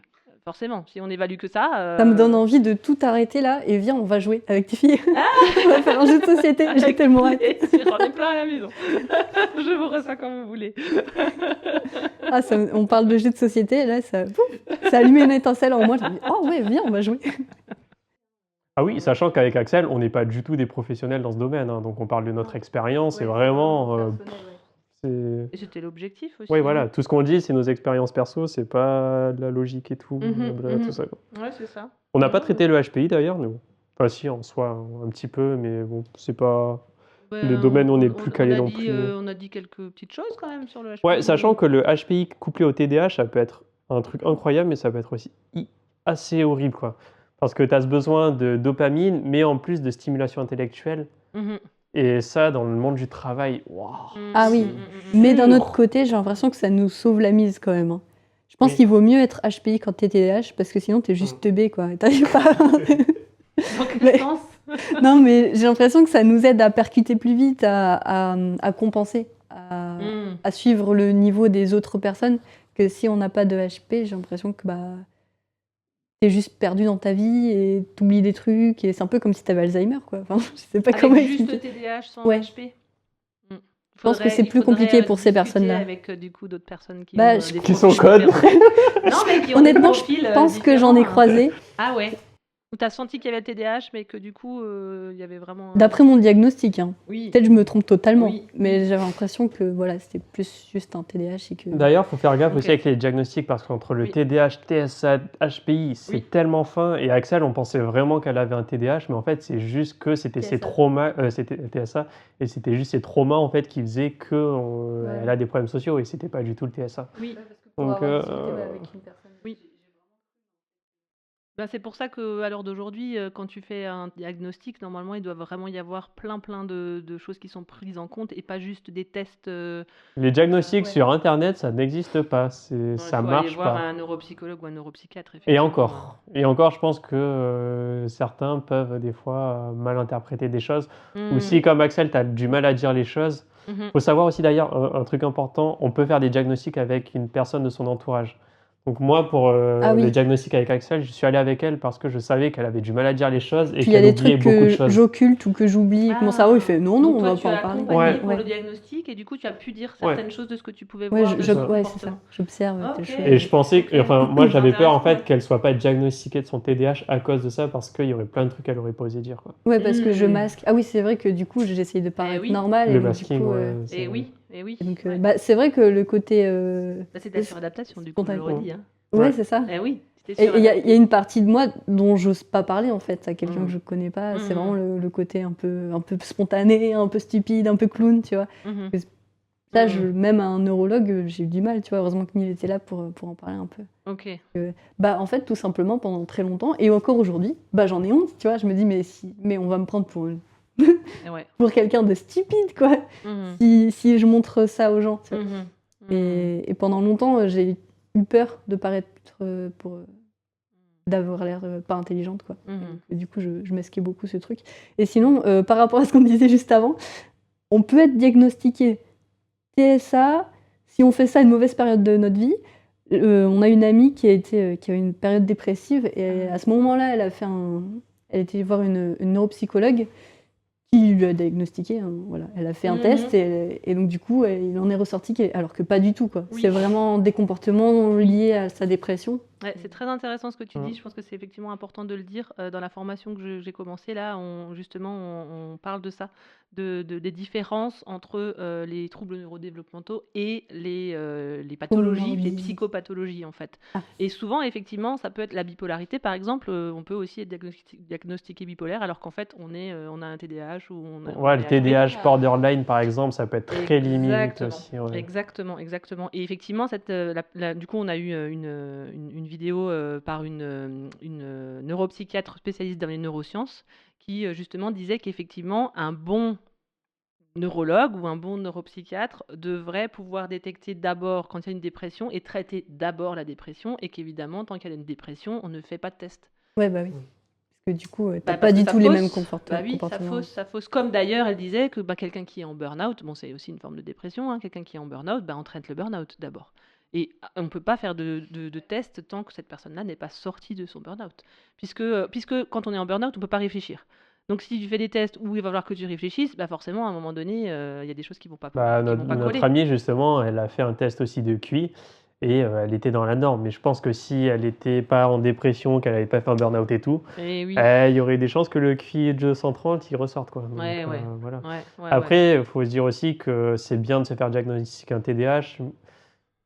On a un TDAH et tout, mais il ne faut pas mettre tout sur la faute du TDAH. On a aussi nos comportements et on a nos responsabilités sur ça. Donc il faut Ouais, aussi faire gaffe de ne complètement. pas se victimiser au travers de ce trouble-là, quoi. C'est ça. Et c'est peut-être pour ça que certaines personnes rejettent ou disent que ça n'existe pas, ou comme si c'était une façon de dire, de trouver des excuses, en fait, sur un comportement ou quelque chose qu'on n'arrive pas à faire dans la vie, quoi.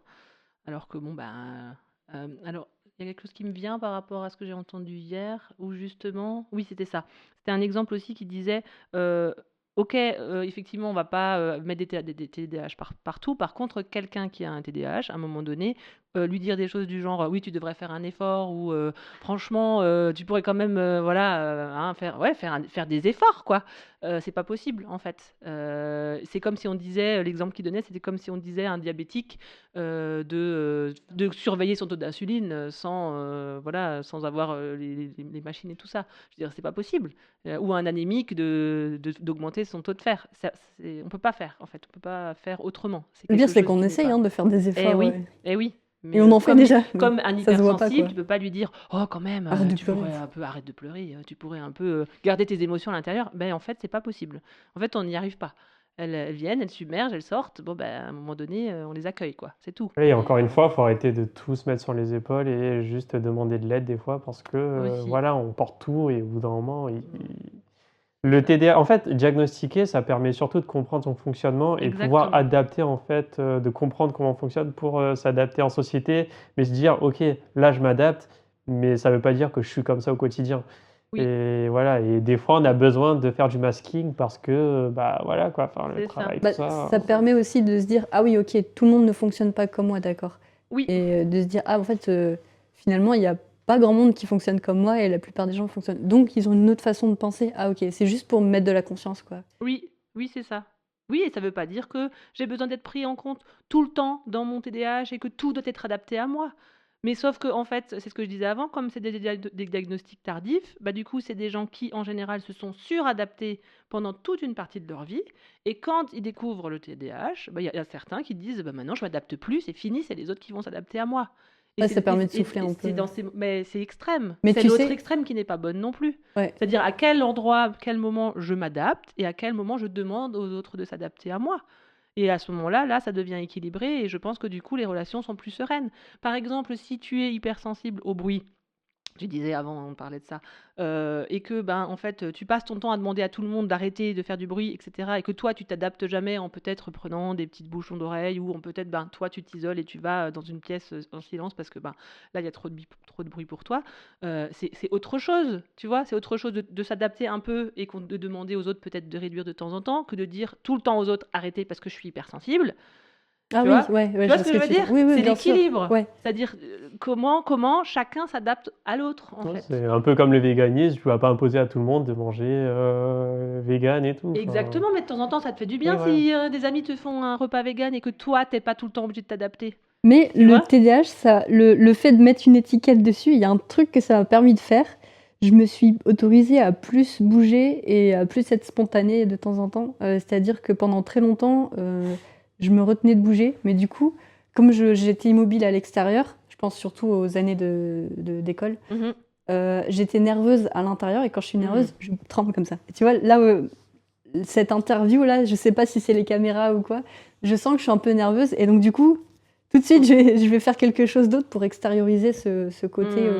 Cette qui tremble. hyperactivité à l'intérieur, en fait, tu le Ouais, fais je- sortir Ouais, dehors. c'est la nervosité qui s'exprime comme ça. Mhm. Ou le fait de bouger, ou tu vois, je discute avec quelqu'un, mais de manière informelle, tu vois, et quand on discute pendant longtemps d'un certain sujet, bah, j'ai besoin de, je sais pas, de bouger, d'aller voir ailleurs. Bah, je me permets plus, en fait, je me dis, bon, bah, c'est pas grave. En fait, c'était presque une excuse, tu vois, me dire, ah, mais en fait, c'est Ça juste parce valide. que je suis TDAH, donc j'ai le droit, parce que les autres, ils font ça aussi. Bon, bah alors, si j'en ai marre, si j'ai besoin, hop, je peux partir, je peux revenir, et donc je me suis permise d'être un peu Donne plus, une certaine liberté ouais. par rapport à ça. d'être Et un peu plus peut-être pour moi-même. ça que certains rejettent, du coup. Et disent que ben non, le TDAH, ça n'existe pas. C'est juste une excuse que les gens se trouvent pour pouvoir faire ce qu'ils veulent quand ils veulent. Oui, voilà, vois c'est une excuse. Mais bon, si ça me permet d'être un peu plus authentique, et comme c'est ça que je cherche dans la vie, bah, je me dis, bah, tous les moyens sont bons. Mais enfin, le tout jour où on fonctionne. permettra à tous les enfants d'être authentiques, même si ils n'ont pas de TDAH, peut-être qu'on n'aura plus autant besoin de s'affirmer en Ouais, tant c'est que ça. TDAH. C'est une validation Et extérieure. ouais, Bah, si j'en ai c'est ça. besoin, si c'est une béquille, bon. Mais des fois, allez, c'est tu vois. important aussi d'en Exactement. parler dans certains lieux.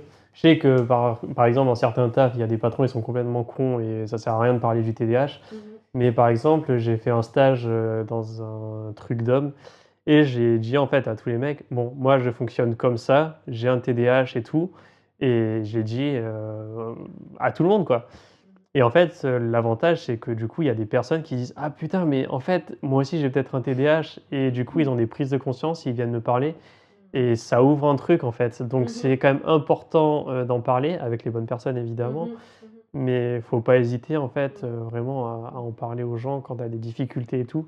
Oui, c'est ça, quand c'est Mmh. handicapant à un moment donné, Bah, je vais prendre un effectivement. exemple très concret, d'un moment où je me suis trouvé complètement enfin, si j'avais pas compris que j'avais un TDAH, je me serais senti con. Du coup, justement, c'était à cet événement Cercle d'Âme et tout, on testait la méthode Imago.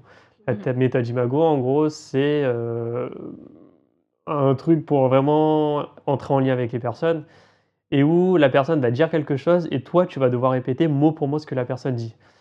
Comment dire? Quand tu as un TDAH et que tu as une mémoire courte et à mieux lâcher, c'est impossible et en fait, si j'avais pas conscience que j'avais un TDAH, je me serais dit: «Non mais c'est tout con, en fait, mais j'arrive pas à J'y faire un arrive truc pas. comme ça, je suis débile». Mmh. Et là, j'ai dit au mec qui animait cet atelier, je lui ai dit, «Bah, OK, là, j'ai un problème, moi, j'ai un TDAH, comment je pourrais faire pour le prochain atelier? Parce que sinon, j'y viendrai pas, ça sert à rien, enfin, je peux pas faire, ça». Mmh. Et il Mmh. m'a dit: «Bah, Neil, c'est simple, de temps en temps, fais des efforts et essaie de répéter ce que la personne dit et quand tu y arrives vraiment pas, bah, dis-lui de répéter ou sinon tu lui dis: "J'ai bien entendu ce que tu m'as dit et c'est OK"».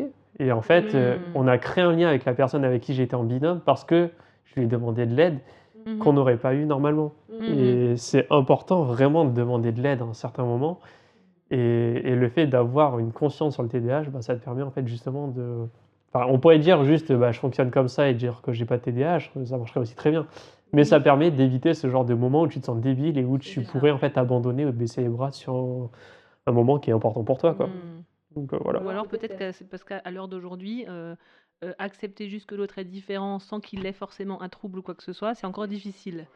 Donc du coup, c'est plus facile de dire: «C'est parce que j'ai un TDAH», en fait. Ouais. Tu vois? Ouais. C'est comme quelqu'un qui, demanderait à s'asseoir sur le canapé et pas sur la chaise pourrie parce que, ben, il a, une scoliose ou je sais pas quoi.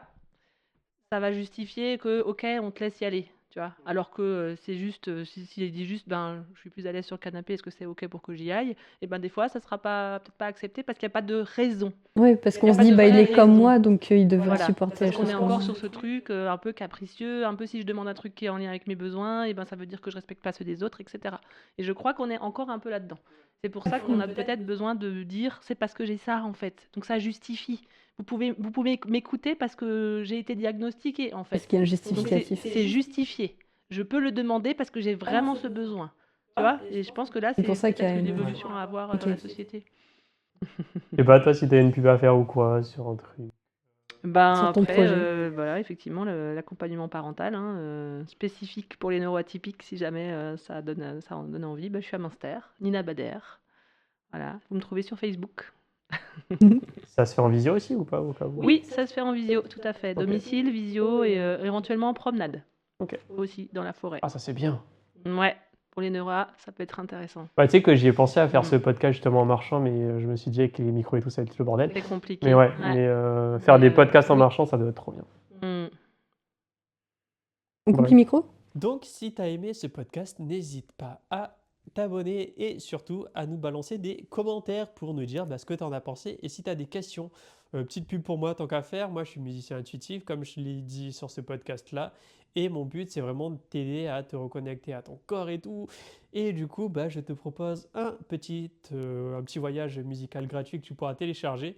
Et j'enseigne aussi la musique pour les personnes qui ne se retrouvent pas dans l'apprentissage de la musique classique et conventionnelle. Donc avec un peu un mindset neuroatypique forcément, quand tu joues autant d'instruments, tu es obligé d'apprendre la musique différemment. Mais voilà, donc si ça t'intéresse, n'hésite pas.